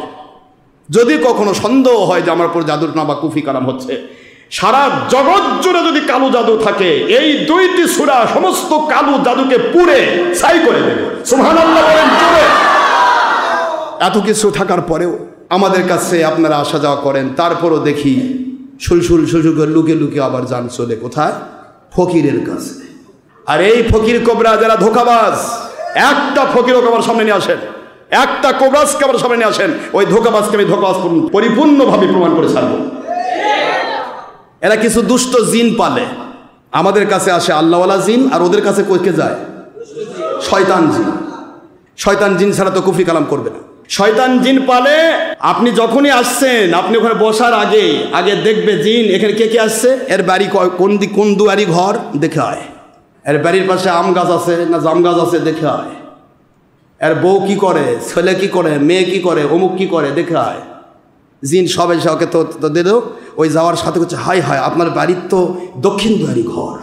আজকে মানে ওর জিন দেখে আসছে, ওর পাতিলের মধ্যে কি রান্না করছে, আজকে রান্না করছে কচুঘাটি ভাত। আজকে তো আপনি কচুঘাটিতে ভাত খেয়ে আসছেন, মানে আপনাকে পাগল বানাতে যা করা লাগবে এই চোর তাই করবে, আপনাকে পাগল বানাবে। আপনাকে স্বাভাবিকভাবে কিছু তথ্য দিবে যেটা আপনি বুঝতে পারতেছেন, কিন্তু কেমনে জানলো, তাহলে ও বোধ গায়েব জানে, এটা বিশ্বাস করে সে কাফের হবে। আপনি দক্ষিণ দুয়ারি ঘরও জানলো কি দিয়ে? আর প্রথমে আপনাকে বলবে এখানে আসলে বুঝ ফ্রি,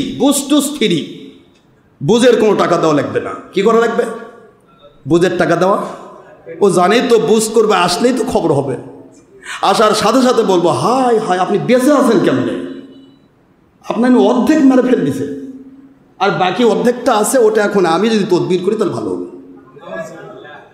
এখন কুকুরের লেজ, ডিমের খোসা, ইন্দুরের আঁটি, কথা কন বিভিন্ন কিছু নিয়ে আসে জোড়াতালি দিয়ে, আপনার অমুক গাছের টাঙ্গেন, অমুক গাছের টাঙ্গেন, এই করেন, এই তাবিজের দাম 55 টাকা 50 পয়সা, এই তাবিজের দাম 150 টাকা 82 পয়সা, মানে বিভিন্ন কিছু করে দেখেন আপনার বিল বানায় ফেলছে 2000 টাকা।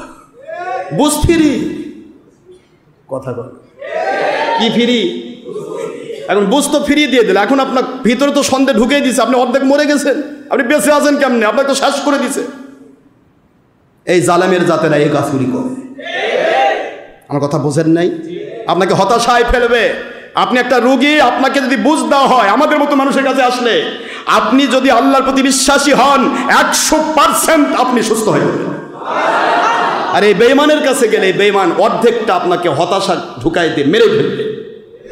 অর্ধেক আপনি নাই, বাকি অর্ধেক এখন বাঁচতে চান কিনা, আপনি চিকিৎসা করবেন না, এখন আপনার ব্যাপারে বুঝ দিয়ে দিয়েছে, বাড়ির যান।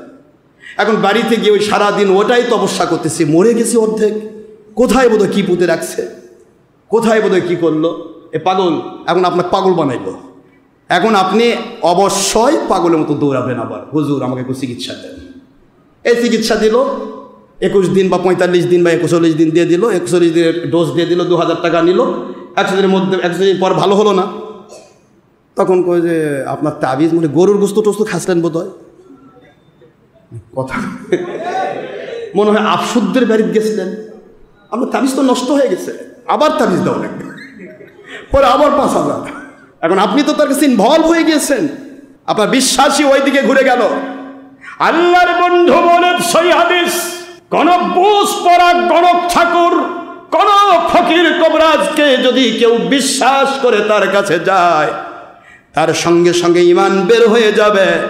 যদি 82 বছর বয়স সেই ইবাদত করে, পুরা ইবাদত বাতিল হয়ে যাবে।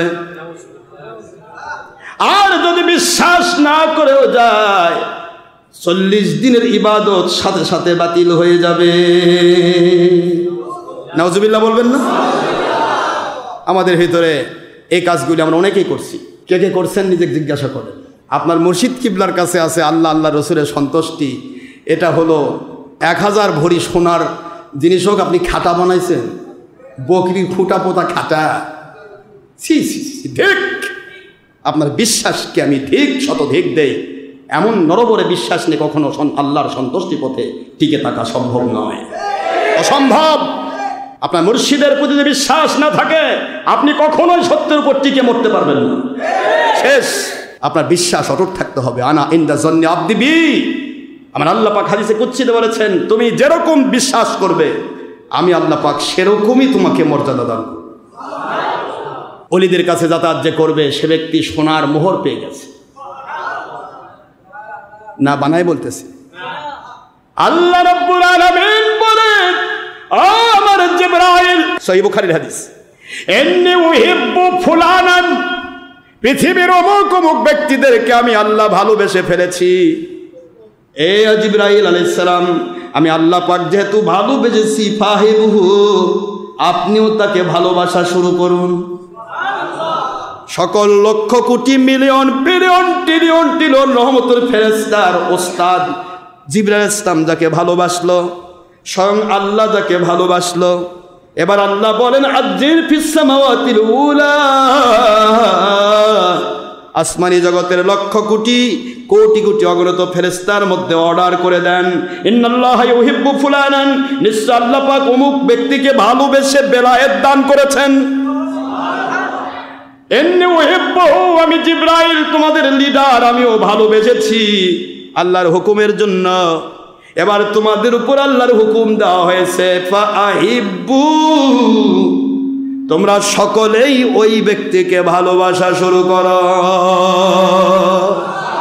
আল্লাহ বলেন এবার হাদিসের ইবারত হজের ওই আয়াতের সাথে মিলান, আদ্দিন ফিন্নাসি বিল হাজ, আর এখানে আসছে ওয়া আদ্দিন ফিস সামাইদ দুনিয়া, দুনিয়ার নিকটতম আসমানে গিয়ে জিবরাইল আজান দিয়ে দাও, এলকা করে দাও, ইয়া আহলাদ দুনিয়া, এ দুনিয়ার অমুক অমুক অমুক অমুক মানুষেরা যারা আল্লাহকে পেয়ে ধন্য হতে চাও, নবীকে পেয়ে ধন্য হতে চাও, বিপদ মুক্ত হতে চাও, রোগ ব্যাধি মুক্ত হতে চাও, জাদু টোনা থেকে মুক্ত হতে চাও, সকল কিছু থেকে মুক্ত হয়ে আল্লাহ এবং রাসূলের সন্তুষ্টি হাসিল করতে চাও, ইন্নাল্লাহ, নিশ্চয় আল্লাহ পাক ইউহিব্বু ফুলানান, অমুক ব্যক্তিকে ভালোবেসে বেলায়েত বাড়ি সালাত দিয়ে, নবী হলে রিসালাত, নবী না হলে ওলিয়া উলিয়া হলে বেলায়াত, বেলায়েত দান করেছেন।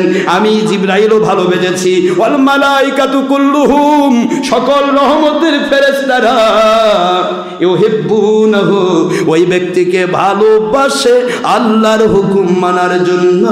রে দুনিয়ার ভালো মানুষেরা যারা আল্লাহকে পেয়ে ধন্য হতে চাও, নবীকে পেয়ে ধন্য হতে চাও, হেদায়েতের মালা পরে নবী এবং ওলির সাথে জান্নাতের সাথী হতে চাও, তারা সকলে শোনো, ফাহিবুহু ফাহিবুহু, তোমরা সকলে ওই আল্লাহর ভালোবাসার মানুষটিকে ভালোবাসা শুরু করে দাও।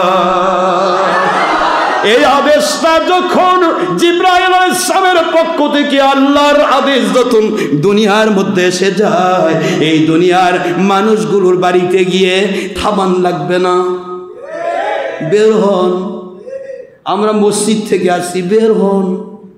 বিকেলবেলা যা ডাকতেছে, বিকেলবেলা সবাই তো হাটে না হয় মাঠ না হয় বাজারে গেছে, এখন বউ বের হয়ে কি কোন হুজুর, আমরা তো মসজিদ থেকে আসছি। এই গুতাগুতি করে বেরান লাগবে না, ফেরি করা জিনিস ভালো হয় না, ফেরি করা জিনিস সবসময় ডুপ্লিকেট, যেটাই ফেরি হবে। আসুন 20,000 টাকার জামদানি শাড়ি মাত্র 2,000 টাকায়, বুঝবেন যেটা জামদানি নয়, ওটার নাম আমদানি। কথা করে দেখে, আমার কথা বুঝতে পারছেন? ফেরি করা প্রতিটা জিনিস খারাপ, ভালো হয় না, ফেরি করা নয়। আল্লাহ বললেন ও দুনিয়ার ভালো মানুষেরা যাদেরকে আমি রহমত দিতে চাই, বরকত দিতে চাই, যাদের সময় আমি কবুল করে আমার জান্নাতের সাথী নবীজির জান্নাতের সাথী বানাতে চাই, যাদের শ্রম কবুল করতে চাই, যাদের সময় অর্থ কবুল করতে চাই, তাদেরকে আদেশ করছি অমুক অমুক এলাকায় চলে যাও। আল্লাহ পাক যাকে ভালোবাসে, রহমতের ফেরেশতার সর্দার জিবরাইল ভালোবাসে, জিবরাইলের আন্ডারে কোটি অগণিত অফুরন্ত রহমতের ফেরেশতারা ভালোবাসে, তোমরাও ভালোবাসা দাও, তার সাথে কানেক্টেড হও। ওনার সাথে কানেক্টেড হওয়া মানে আল্লাহর রহমতের আওতাভুক্ত হওয়া। ইন্না নিশ্চয় রহমত আল্লাহ, আল্লাহর রহমত করিবুম মিনাল মুহসিনিন, নেককার আল্লাহওয়ালা বেলায়েতের ওলিদের নিকটে নাজিল হয়। যেখানে আল্লাহর রহমত নাজিল হয় ওখানে গজব আসতে পারে না, সুবহানাল্লাহ বলে। যেখানে আল্লাহর রহমত নাজিল হয় ওখানে বিপদ আসবে না, মুসিবত আসবে না, অগবেদি আসবে না। যদি আসে বুঝতে হবে আপনাকে পরীক্ষা করে পাস করায় দিয়ে নবীর জান্নাতের সাথী বানানোর পরীক্ষায় আপনাকে অ্যালাউ করার জন্য দেওয়া হয়েছে। আপনাকে নবীর জান্নাতের সাথী বানানোর যোগ্যতা নিতে হবে। এই যোগ্যতাটা সেটিং করার জন্য আমার আল্লাহ পাক আপনাকে অসুখ দিতে পারে, রোগ ব্যাধি দিতে পারে। জীবন ভর আপনি সুস্থ ছিলেন, অসুস্থ হলে যে সুস্থতার কি মর্যাদা তা আপনার ভিতর অনুভব হবে, ঠিক না বা ঠিক বলুন? জীবন ভর খাওয়া দাওয়া করে বিলাসিতা করে পেটে মেদ ভুরি হয়ে গেছে, একদিন আপনাকে না খাওয়াই রাখলো একটু শুকানি দেওয়ার জন্য, বোঝার জন্য না খাইলে কেমন অসহায় হতে হয়। প্রতিটি জিনিস আপনাকে পরীক্ষা করা হবে বাবা। দুনিয়াতে নবীদেরকে পরীক্ষা করা হয়েছে, নবীগণ নিষ্পাপ মাসুম, তাদের পরীক্ষা বেশি হয়েছে। এর নবীদের পরে যত ওলি আউলিয়া আসবেন, যে যত মর্যাদার বড় ওলি হতে চায় তাকে তত বড় পরীক্ষা দিয়ে পাশ করতে হয়। যত বড় মাপের ওলি হবে তত বেশি বাতিল শক্তি এবং শয়তান বাহিনী তার দুশ্মনী করবে। কথা বলছেন না কেন? আর যেটা ওলি হবে না, ওলি সেজেছে, তার সাথে শয়তানও আসে যোগ দিয়ে কবে তুমি আর আমি তো একই, শুধু উপরে তোমার লেভেলটা ওলি, ভিতরে তুমি আর আমি এক। কাজে তোমার সাথে তোমার কোনো শত্রুতা নাই। ওর কাছে বাতিল ৭২ আসবে, ওর কাছে খারেজি আসবে, ওর কাছে ওহাবি আসবে। কথা কন না কেন? ওর পিছে এজিদ বাহিনী ঘুর ঘুর ঘুর ঘুর করবে। মনে রাখতে হবে বাবারা, যারা অত বড় দরজার ওলি হবে, যত বড় দরজার আল্লাহওয়ালা হতে চায়, দুনিয়াতে যে মাস্টার্স পাস করতে চায় তাকে সবচেয়ে বেশি পরীক্ষা দিতে হয়। যদি পিএইচডি করতে চায় আবার পরীক্ষা দিতে হয়, যদি বিসিএস করতে চায় আবার পরীক্ষা দিতে হয়। আর মাস্টার্স পাস করতে চায় না তাকে ডিগ্রি পরীক্ষা দিতে হয়, ডিগ্রি পাস করতে চায় না ইন্টারমিডিয়েট পরীক্ষা দিতে হয়, ইন্টার পাস করতে চায় না এসএসসি পরীক্ষা দিতে হয়, এসএসসিও পাস করতে চায় না, পড়াও লাগে না, পরীক্ষাই না। কথা বলে না কেন? যার যত মর্যাদা বেশি হবে তাকে তত বেশি পরীক্ষা দিতে হবে। এটাই হলো সিস্টেম, এটা দুনিয়ার সিস্টেম, এটা আল্লাহর কুদরতি সিস্টেম। এই দুনিয়াতে যে ওলিদেরকে যত বেশি পরীক্ষা করা হয়েছিল, আল্লাহ তাদেরকে দ্বারা তত লক্ষ তত কোটি মানুষের ভিতরে হেদায়েতের বাতি জ্বালিয়ে দিয়েছে। আব্দুল কাদের জিলানী রহমতুল্লাহ আলাইহি, বড় পীর সাহেব রহমতুল্লাহ আলাইহি, তাকে সেই যুগের বেঈমানেরা কাফের ফতোয়া দিয়েছিল। সেই যুগের ওহাবি খারেজি বাতিল ফেরকা কাফের ফতোয়া দিয়েছিল। তিনি হলেন বড় পীর হয়ে গেলেন। সুবহানাল্লাহ বলেন। মুজাদ্দেদ আল-কিসানিকে কাফের ফতোয়া, ভণ্ড ফতোয়া দেওয়া হয়েছিল, তিনি নকশবন্দিয়া মুজাদ্দেদ তরিকার ইমাম হয়ে গেলেন। সুবহানাল্লাহ বলেন। এই দুনিয়াতে যে যত বড় মাপের ওলি হবে তাকে তত বেশি বাতিল ফেরকা ভয় পাবে। একটা মা মুরগি যত সাংঘাতিক হবে তাকে সিন শকুন তত বেশি ভয় পাবে। সিল শকুন ভয় পাওয়া মানে তার মুরগির বাচ্চা কেড়ে নেওয়া সম্ভব নয়। আর সিল শকুন এসে মহব্বত করা মানে মুরগির বাচ্চাগুলি টেনে টেনে নিয়ে যাওয়া। বুঝে আসে? আপনারা ১০০০ ভরি সোনার মগজ দিয়ে খুঁটা পোতা খাটা বানাইছেন, আর এই খুঁটা পোতা খাটা দেখে জওহর এসে বলছে, ভাই তুমি কি করছো, এটা কি জিনিস? কই ভাই ও পরে পাইছি, ওখানে ছিল খুঁটা পোতার যায় নাই, খুঁটা পোতার জন্য খাটা ব্যবহার করতেছি। ও কি সুন্দর মজবুত একটা খাটা বাঁশ দিয়ে বানাই নিছে, নিয়ে নিস ভাই এটা এর চেয়ে সুন্দর। হয় তা তো বটে, তাহলে তুমি ওটা দাও, এটা নাও। ওকে ওটা দিয়ে ১০০০ ভরি সোনার মুদ্রা নিয়ে সে বাড়িতে চলে গেল। পরে এই পরে একজন যে ব্যক্তি জওহর সোনা চিনে সে এসে বলছে, পাগল কি করলে এটা, তুমি না সর্বহারা হয়ে গেলে, ওটা না ১০০০ ভরি সোনা, সেটা তুমি খাটা পুতলে, আর খাটার একটা বাঁশ দিয়ে গেল তোমার, আর ওটা নিয়ে চলে গেল, তুমি বুঝতে পারলে না?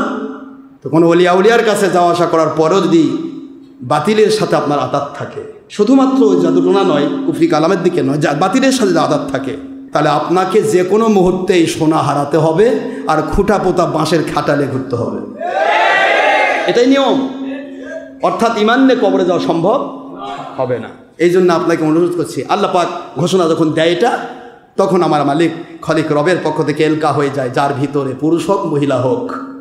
ওই পুরুষ মহিলার বাড়ির যা যদি বাতিল ফেরকা যদি কান্নাকাটিও করে, যদি নেঙ্গুর ধরে কয় যাবেন না, ওর লেজ ছিঁড়ে যাবে, কিন্তু অলির দরবার বাদ দিবে না। কথা বলছেন না কেন বেটা, জোরে বলে। আপনি কাশিতে বাঁধে রাখবেন, তাকে অলির দরবার বাধ্য হতে পারবেন না। আপনি বুঝতে পারছেন না? সারা দুনিয়ার সব বাতিল ফেরকা সারা জীবন ফতোয়া দিয়ে যাচ্ছে, ভণ্ড পীর, পীরের কাছে যাওয়া যাবে না, পীরের কাছে যাওয়া যাবে না। পীরের কাছে যাওয়া বন্ধ হয়েছে? যারা কান্নাকাটি করে বেড়াচ্ছে, ওরা ভিক্ষা করেই খাওয়া লাগতেছে, কিন্তু ওর কাছে কেউ যায় না। কিন্তু পীরের জুতা লওয়ার জন্য বড় বড় ধনী মানুষও পাগল। আপনারা যুগে যুগে দেখেছেন কত আন্তর্জাতিক ইন্টারন্যাশনাল ক্ষতি সম্পন্ন বক্তারা বলে গেল, পীরের দরবারে যাওয়া যাবে না, ভণ্ডামি করা যাবে না, এই করা যাবে না, সেই করা যাবে না, মাজারে দান করা যাবে না। এখন বাংলাদেশে মাজারে আছে দান আরো বেশি করে। ওই যা দেখেন এক মাজারে 5 মাসে পাইছে বলে কত 27 কোটি না কত কোটি টাকা 5 মাসে পড়ছে। ওই 27 কোটি টাকা যেই হুজুরেরা মাজারে দান করা যাবে না ফতোয়া দেয়, ওই যে মৃত্যু যে কিয়ামত পর্যন্ত হায়াত পায়, ওই 7 মাথার বসে ভিক্ষা করলেও জীবদ্দশা অতগুলো টাকা কামাই করবে না। কথা বলছেন না কেন? জোরে বলতে হবে। ওলি শুয়ে আছে কবরে, ওলির পায়ে টাকা পড়বে, ওই টাকা ওলি খাবে না, ওখানকার খাদেমেরা খেয়ে জীবন অতিবাহিত করবে। সুবহানাল্লাহ বলতে হবে মুসলমান। কারণ তারা বরযাত্রী, ওলি বর, সে ইন্তেকাল করলেও বর, সে খাবে না, তার 10 টাকাও লাগে না, 10 পয়সাও লাগে না। এই যে কয়েকদিন আগে এক মুন্সি, ফেসবুকে তো কত ইয়াতে আসছে, এক মুন্সি কোনো কোথাকার একটু ইমামতি করতো, সহজ সরমনের মানুষ, সেই ব্যক্তির কবর ভেঙে গেছে কয়েকদিন পর। খুলে দেখে ওই স্বপ্ন দেখাচ্ছে আর কি, বাড়িতে স্বপ্ন দেখাচ্ছে, বাবা আমার তো কবর দেখেছো, আমি তো পানির মধ্যে ভাসতেছি। তো আসলে একটা মানুষ দেখে দিয়ে তো পচে যায়, আর গিয়ে দেখে ও মানুষ যেমন তেমনই আছে। এ যুগের ঘটনা, এই গত কয়েকদিনের ঘটনা। ওটা বাতিল 72 নয়, ওটা যে কোনো একজন অলির পক্ষের শক্তি।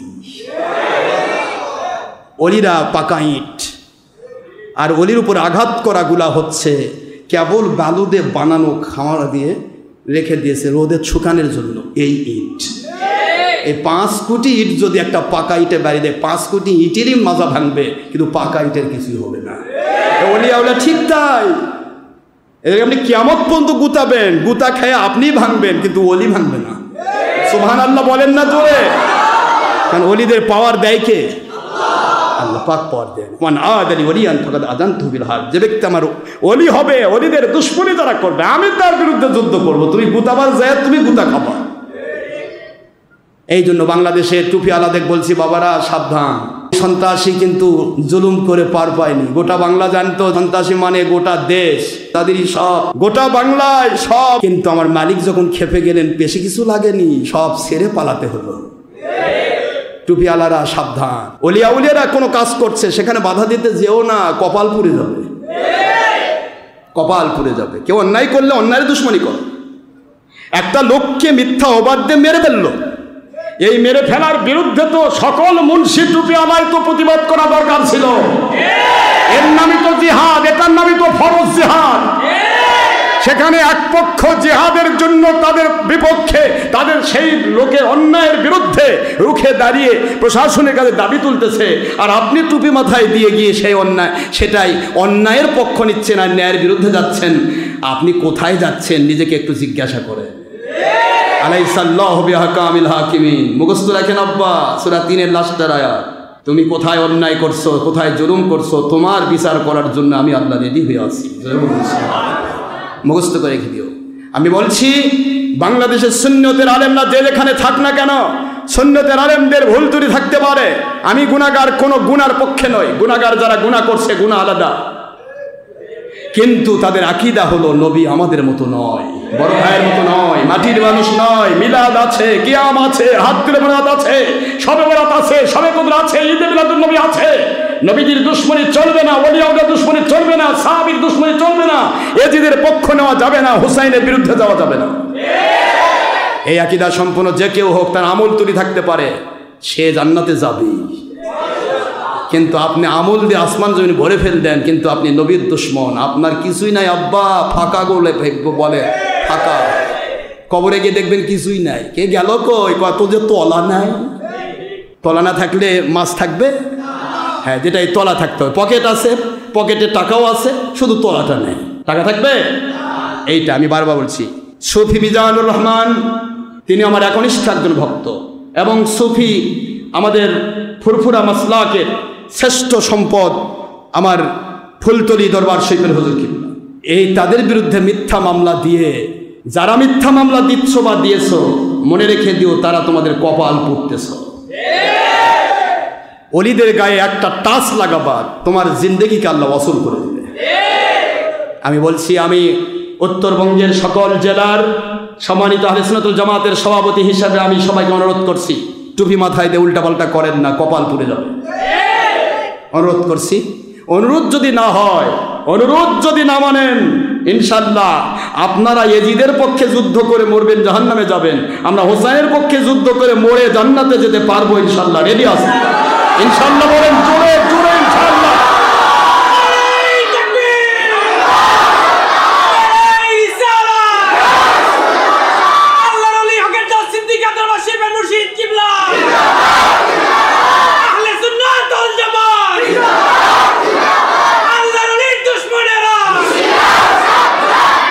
আমরা নবীজির পক্ষে আছি, নবীজি এবং আহলে বাইতের পক্ষে যারা, আমি তাদেরকে মাথার তাজির সম্মান করি, সে ভিক্ষুক হোক আর বাদশাহ হোক। আর নবীজি এবং আহলে বাইতের বিরোধী যারা, তারা বাদশাহ, ফেরাউন বা নমরুদ হোক, ওটার দাম আর আমার কাছে জুতার মতো।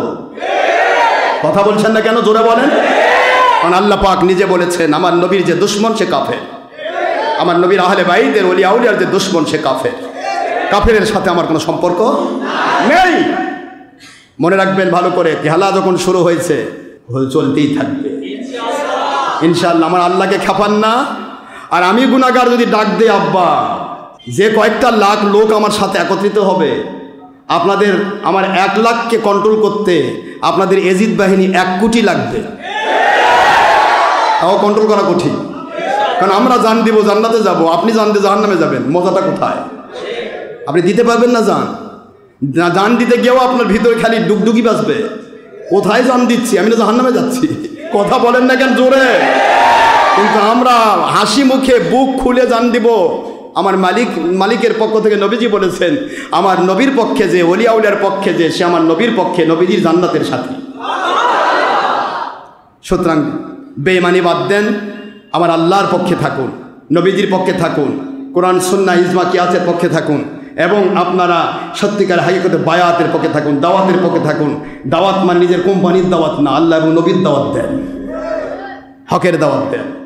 আর জিহাদের পক্ষে থাকুন, খেলাফত এবং হুকুমতের পক্ষে থাকেন। ইমাম মাহদী আসসালাম জাহির হবে, এই টুপিওয়ালাগের যত বাড়াবাড়ি হবে, বাংলাতে এই ইঁদুর বিড়াল খেলা শুরু করাইছে দাদুরা। একটু দেখেন ভালো করে, দাদু শুধু লেগে দিছে টুপিওয়ালা মারামারি করুক। মাঝখান থেকে একটা গরু মরে আছে, শকুন দূর থেকে, শকুনের আতামন্না বলে দিয়েছে, খবরদার খাইতে যাবি না, চুপ চুপ। শকুন চুপ। অনেকগুলা কুকুর একসাথে এসে কি খাবে, খালি মারামারি। কুকুর এসে ওক কামড়ায়, ওই ওক কামড়ায়, ও ওক কামড়ায়। এই যেই মাত্র কুকুরে কামড়াকামড়ি শুরু করেছে, আতামন্না বলো যাও এখন খাও। এখন আস্তে করে এসে শকুন সব বস্তু খাইলো। এবারে কুকুরের মারামারি শেষ হলো। মারামারি শেষ করে এখন কুকুর এসে দেখে গোস্ত নাই, এখন সব কুকুরই ঠান্ডা, খালি হাত দিয়ে ধরে কামড়াচ্ছে। কথা বলছেন না কেন? এই বাংলাদেশের টুপিওয়ালাদেরকে ওই আতামন্নার গোষ্ঠীরা খেলা শেখাচ্ছে, খেলাচ্ছে। তোমরা কামড়াকামড়ি করো, মাঝখানে শকুন বাহিনী এসে গোটা দেশ খেয়ে বসে থাকবে, টুপিওয়ালা কিছুই করতে পারবে না। আজ বাংলাদেশে কত ইহুদি নাসারার কত প্রটোকল কার্যকরী হয়েছে দেখেন। আপনি রাবণদের আদর্শকে রক্ষা করার জন্য বাংলাদেশি ভাইয়ের বাড়িতে আগুন লাগিয়ে দিচ্ছেন, বাংলাদেশি ভাইয়ের মাথায় বাড়ি দিচ্ছেন। আপনি সেই আপনার এজেন্ডা বাস্তবায়ন করার জন্য বাংলাদেশি আল্লাহর ওলি টুপিওয়ালা বাহিনী বাড়ি দিচ্ছেন। আপনি দেখেন, এক টুপিওয়ালা আরেক টুপিওয়ালা, কি সুন্দর। ইহুদিরা এটাই প্রটোকল করেছিল, টুপিওয়ালা মারামারি করবে, আমরা খালি দেখব, মারামারি করাটা শেষ হবে, আমরা গিয়ে লুটে লুটে খাবো। আর লাস্টে গিয়ে যে টুপিওয়ালার একটু শক্তি নিয়ে দাঁড়াবে, তখন ওই আল কায়দা এবং ওসামা বিন লাদেনের মতো ওই রকম চিন্তা করে এবার আপনার বাংলাদেশ দাদু পাঠাই দিবে, যাও ওখানে জঙ্গি বের হয়েছে, ওরা খালি মানুষ মারে, ধরো ওদেরকে বন্দি করো। এবার টুপিওয়ালার যত উৎপাত বন্ধ করে দিয়ে এবার দাদু গোটা দেশকে তছনছ করে দেবে। দাদুরাই তো করছে এগুলা, এতদিন চালাইছে এই দাদু, এখন চালাচ্ছে দাদু। কর না, কথা বলছেন না কেন? আর মাঝখানে টুপিওয়ালা কামড়াকামড়ি করতেছে, যে কুকুর কামড়াকামড়ি করে আর শকুন এসে খাই যায়। লাস্টে গিয়ে দেখে যে কোনো দাঁত কিচ্ছু নেই, খালি হাড্ডি কামড়াচ্ছে। এগুলি করেন না, সবাই এক হয়ে যান। সারা বাংলাতে এখনো খেলাফতের পতাকা ওড়া সম্ভব যদি সকল আলেম ওলামা টুপি আলা এক হয়ে যাও। সারা পৃথিবীর দাদু চোখ তুলে তাকাতে পারবে না ইনশাআল্লাহ। কারণ গয়েবী মদদ নাজিল হবে আল্লাহর পক্ষ থেকে, ঠিক না? বা ঠিক বলুন। এই জন্য এগুলি বাদ দেন, সত্যিকার অর্থে আল্লাহওয়ালাদের পক্ষে আসে। আল্লাহ যাদেরকে কবুল করবেন তাদেরকে মাইয়াহদিল্লাহ ফাহুয়াল মুহতাদি ওয়া মাইয়ুদলিল ফালান তাজিদ লাহু ওয়ালিয়া মুরশিদা। যাদেরকে আল্লাহ পাক হেদায়েত দিয়ে দুনিয়াতে রহমত আখিরাতে জান্নাত দিতে চান তাদেরকে হেদায়েতের ওলি মুর্শিদ পর্যন্ত পৌঁছায় দেয়। ও মাইয়ুদলিল ফালান তাজিদ লাহু ওয়ালিয়া মুরশিদা। আর যারা পথভ্রষ্ট হবে, যতই টুপি আলা হোক, যতই দাড়ি আলা হোক, যতই টাকা আলা হোক, ফেরাউন নমরুদের মতো পাওয়ারও থাক, কিন্তু ওর কপালে হেদায়েতের ওলি মুর্শিদ খুঁজে পাওয়া সম্ভব হবে না। এটা আল্লাহর আইন। সূরাতুল কাহাফ 17 নম্বর আয়াত শরীফ, 18 নম্বর সূরা 15 নম্বর পারার লাস্টে স্পষ্ট করে দিয়েছেন আল্লাহ আইন, যাদের কপালে হেদায়েত রেখেছি ওরাই ওলি মুর্শিদ খুঁজে পাবে। আর হেদায়েত যার নাই ও দুনিয়ার সব পাইতে পারে, ফেরাউন নমরুদের মতো বাদশাহও পাইতে পারে, কিন্তু ঈমান নিয়ে কবরে যাওয়ার মতো হেদায়েতের ওলি মুর্শিদ খুঁজে পাওয়া সম্ভব কখনোই হবে না, কখনোই না, নেভার। এটা আল্লাহর আইন হলো, নেভার, কখনোই নয়। এই কথাটা আল্লাহর। ফালাং তাজিদা লাহু ওলিয়া মুর্শিদা, তাদের জন্য ওলি মুর্শিদ খুঁজে পাওয়া সম্ভব হবে না। আসুন আল্লাহ পাক আমাদের সবাইকে হক্কানি ওলিদের মুখী হওয়ার তৌফিক দিন, তাওহীদ রিসালাত বেলাতের পক্ষে আল্লাহ তৌফিক দিন। হুজুর সাল্লাল্লাহু আলাইহি ওয়াসাল্লাম একদিন একটি ছোট্ট একটা হাদিস, সারাদিন হুজুর না খাওয়া বাড়িতে চলে আসলেন। এসে আয়েশা সিদ্দিকা রাদিয়াল্লাহু তাআলা আমাকে বলতেছেন, আয়েশা ঘরে কি কোনো খাবার আছে? আয়েশা রাদিয়াল্লাহু তাআলা বলেন, হুজুর খাবার তো কিছুই নেই, একটা খেজুর আছে, একটা খুরমা, একটা খেজুর খুরমা, শুকনা খেজুর। সুবহানাল্লাহ বলেন। এই দোজাহানের বাদশার থেকে একটু শিক্ষা নেন, খেজুর সুন্নত না নফল? একটা সুন্নত, একটা শহীদের মর্যাদা। তো আমি এই জন্য আপনাদেরকে যাওয়ার সময় 3টা খেজুর দেবো, নবীজির সুন্নাহ। আয়েশা রাদিয়াল্লাহু তাআলা বলতেছেন যে খেজুর আছে একটি, হুজুরকে নিয়ে এসে দিয়ে দিলেন। আল্লাহর হাবিব সাল্লাল্লাহু আলাইহি ওয়াসাল্লাম অর্ধেকটা খাইলেন, অর্ধেকটা আয়েশার জন্য দিয়ে দিলেন। আপনার এরকম ভালোবাসা বউকে দিতে পারবেন না? নাকি পুরা রান থান সব খাবেন, বউ খালি পাল্লা চাটবে? হ্যাঁ, পাতিল চাটবে? খবরদার, যা খাবেন নিজে স্ত্রীকে তা খাওয়াবেন। হুজুর দেখেন একটি খোরমা খেজুর, একটি খোরমা খেজুর, অর্ধেক হুজুর খেলেন, খেয়ে পানি খাইলেন, সারা দিনের ক্ষুধা হুজুরের নিবারণ হয়ে গেল। বাকি অর্ধেকটা আয়েশা রাদিয়াল্লাহু তাআলার জন্য রেখে দিলেন। সারাদিন পরে দুপুরে তো এটা হলো, রাতের বেলা হুজুর চলে এসেছেন। আসার পরে বলে, আয়েশা রাদিয়াল্লাহু তাআলা, বাইরে তো কোনো খাবার পাইনি, অনেক কষ্ট করে এসেছি, আর কি কোনো খাবার আছে? আয়েশা রাদিয়াল্লাহু তাআলা ওই অর্ধেক খেজুর নিয়ে এসে হুজুরের সামনে তুলে ধরলেন। নবীজি পাক সাল্লাল্লাহু আলাইহি ওয়াসাল্লাম, আয়েশা এটা তো আমি তখন যে অর্ধেক আপনার জন্য রেখেছি, ওইটা তো আপনি আমাকে দিলেন, আপনি খাননি? ওই হুজুর, দোজাহানের বাদশা না খেয়ে থাকবোই আর আমি পেট ভরে খাবো, এটা হতে পারে না। এই অর্ধেক খেজুর আমি আপনার জন্যই রেখেছি, জানি আপনি পরে এসে আপনার ক্ষুধা লাগবে। আল্লাহর হাবিব, আমি একদিন না খেয়ে থাকতে পারবো, আপনিও পারবেন, কিন্তু আমি স্ত্রী হিসেবে, আপনি স্বামী হিসেবে হক আদায় করেছেন, অর্ধেক রেখে দিয়েছেন আমার জন্য, আর আমি স্ত্রী হিসেবে আমার স্বামীকে খাওয়ানোর জন্য আমার অর্ধেকটা রেখে দিয়েছি। সুবহানাল্লাহ, স্বামী স্ত্রীর ভিতরে কি মহব্বত! একটা খেজুরের অর্ধেক, এই অর্ধেকটা খেজুর নিয়ে স্বামী স্ত্রীর মধ্যে প্রতিযোগিতা চলছে। সুবহানাল্লাহ, তবুও দুইজনই না খাওয়া। দোজাহানের বাদশা ইচ্ছে করলে জান্নাত থেকে টেনে নিয়ে এসে জান্নাতি খাবার খেতেও পারেন, খাওয়াতে পারেন। সুবহানাল্লাহ বলবেন না? কিন্তু এটা এইখান থেকেই আমি আপনাদের বলছি, আমি এখানে আপনারা যারাই আসবেন, যারা মাসাফার ভিতরে থাকবেন, আমার মা বোনেরা আম্মা হুজুরের কাছ থেকে 3টি করে খেজুর পাবেন, আর আমার কাছ থেকে আপনারা 3টা করে খেজুর পাবেন মুসাফার সময়। ওই সময় টাকা দিবেন না, আমার হাতে বা আম্মা হুজুরের হাতে বা আমার হুজ্জাতুল্লাহর হাতে 10 টাকা দেওয়ার কোনো প্রয়োজন নেই। আপনি আল্লাহ রাস্তায় কাজ চলছে, মসজিদ বক্সে যদি মন চাই টাকা দেন, 10 টাকা দেন আর 10,000 দেন, সেটা আপনার ব্যক্তিগত ব্যাপার, ওটা আল্লাহ দেখবে, আপনি দেখবেন। আল্লাহ আপনাকে 700 গুণ বা 1000 গুণ বাড়াই দেবে, সেটা মালিকের কুদরতি খেলা। কিন্তু আমাদের কাছে টাকার মামলা নিয়ে আসবেন না। মুসাফা করলে হুজুর পাক সাহেব বলেন, 2 হাতে মুসাফা করলে সঙ্গে সঙ্গে তাদের সগীরা গুনাহ মাফ হয়ে যায়। সুবহানাল্লাহ। এই জন্য সুযোগ দেওয়া হয়, মুসাফার ভিতরে আমি 3টি খেজুর দেবো সুন্নত হিসেবে, আপনারা সেই 3টি খেজুর খেয়ে পানি খাবেন, ইনশাআল্লাহ সারাদিনের ক্যালোরি ফিল আপ হবে। হুজুর তো অর্ধেক খাইছে, আমাকে বোঝানো হলো যে অর্ধেক খেজুরই তোমার সারাদিনই ক্যালোরি ফিল আপ করে, সেখানে আমি 3টা করে দিব, ক্যালোরি ফিল আপ হবে না? একদিকে সুন্নত 100 শহীদের মর্যাদা আদায় হবে, মাঝখানে ক্যালোরি ফিল আপ হবে। আপনি 3টে খেজুর খায় 1 গ্লাস পানি খান, সারাদিন আপনাকে ক্ষুধা লাগবে না ইনশাআল্লাহ। এটা হুজুরের সুন্নাহ, 100 শহীদের মর্যাদা। এটা করা হবে। মা বোনেরা, অলিয়া উলিয়ার মা, ঠিক না বাবা? তাদের মর্যাদা, নবীর মা, নবীর স্ত্রী, দুনিয়াতে সবচেয়ে বেশি ভালোবাসা নবীদেরকে দিয়েছেন মহিলাগণ। সুবহানাল্লাহ বলেন। সর্বপ্রথম হুজুরের কাছে বায়াত হয়েছেন খাদিজাতুল কুবরা রাদিয়াল্লাহু আনহা। সুবহানাল্লাহ বলবেন না? হযরত মুসা আলাইহিস সালামের কাছে, হযরত আসিয়া আলাইহিস সালাম ফেরাউনের স্ত্রী, সুবহানাল্লাহ বলেন। ইব্রাহিম আলাইহিস সালামের সর্বপ্রথম বায়াত হয়েছে ইব্রাহিম আলাইহিস সালামের কাছে, ডাইরেক্ট নমরুদের মেয়ে রেজা, সুবহানাল্লাহ পড়বেন না জোরে? প্রতিটা মুহূর্তে মহিলারা নবীজিকে এবং অলিয়া উলিয়াকে বেশি মহব্বত করেছে। সেই সিস্টেম হিসেবে আমার মা বোনেরা তারা আল্লাহর সন্তুষ্টির জন্য আমাদের সাথে সম্পৃক্ত। তবে পুরুষ মহিলা পর্দা করা ফরজ, কোনো প্রকার বেপর্দা হওয়ার সুযোগ নেই। আল্লাহ পাক আমাদের সবাইকে আল্লাহর সন্তুষ্টি মজবুত থাকা তৌফিক দিন। আর সুন্নতি কোরবানি, কোরবানি তো সামনে আসতেছে, ওয়াজিব কোরবানি তো 100% করবেন। পাশাপাশি সুন্নত কোরবানি যেটা রাসূল পাক সাল্লাল্লাহু আলাইহি ওয়াসাল্লামের পক্ষ থেকে দেওয়া হয়, আমাদের এখান থেকে প্রায় 20-25টা গরু কোরবানি করি আমরা। যদি মন চায় আপনারা সুন্নত কোরবানিতে ভাগ দিতে পারেন, এবং যেখানে যে কোনো জায়গাতে আপনারা সুন্নত কোরবানি করতে পারেন। হুজুর পাক সাল্লাল্লাহু আলাইহি ওয়াসাল্লামের পক্ষ থেকে কোরবানি আল্লাহর নামে, মনে থাকবে তো? হুজুর সাল্লাল্লাহু আলাইহি ওয়াসাল্লামের পক্ষ থেকে আল্লাহর নামে কোরবানি, এটা সুন্নত কোরবানি। হুজুর সাল্লাল্লাহু আলাইহি ওয়াসাল্লাম প্রতি বৎসর উম্মতের পক্ষ থেকে তিনি কোরবানি করতেন। উম্মতেরও দায়িত্ব হচ্ছে নবীজির পক্ষ থেকে কোরবানি আদায় করা, সুবহানাল্লাহ বলেন। এটা হুজুর পাক সাল্লাল্লাহু আলাইহি ওয়াসাল্লাম সহিহ মুসলিম বুখারীর ভিত্তিতে জানিয়ে দিয়েছেন। আমরা সবাই সেই সুন্নত কোরবানির সাথে সম্পৃক্ত থাকবো। যারা গরিব তারা তো কোরবানি দিতে পারবে না, কিন্তু সুন্নত কোরবানির সাথে 1000 টাকাতে একটা ভাগ দিল, সে কোরবানির একটা সওয়াব পেয়ে গেল, সুবহানাল্লাহ। আল্লাহ আমাদের সবাইকে আল্লাহ সন্তুষ্ট মধ্যে থাকা তৌফিক দিন। ওমা আলাইনা ইল্লাল বালাগুল মুবিন, হাযা মা ইনদি মানফাত ওমা ইনদাল্লাহি রাসূলি সাল্লাল্লাহু আলাইহি ওয়াসাল্লাম বাক। সুবহানাকাল্লাহুম্মা ওয়া বিহামদিকা আশহাদু আল্লা ইলাহা ইল্লা আনতা আস্তাগফিরুকা ওয়া আতুবু ইলাইকা।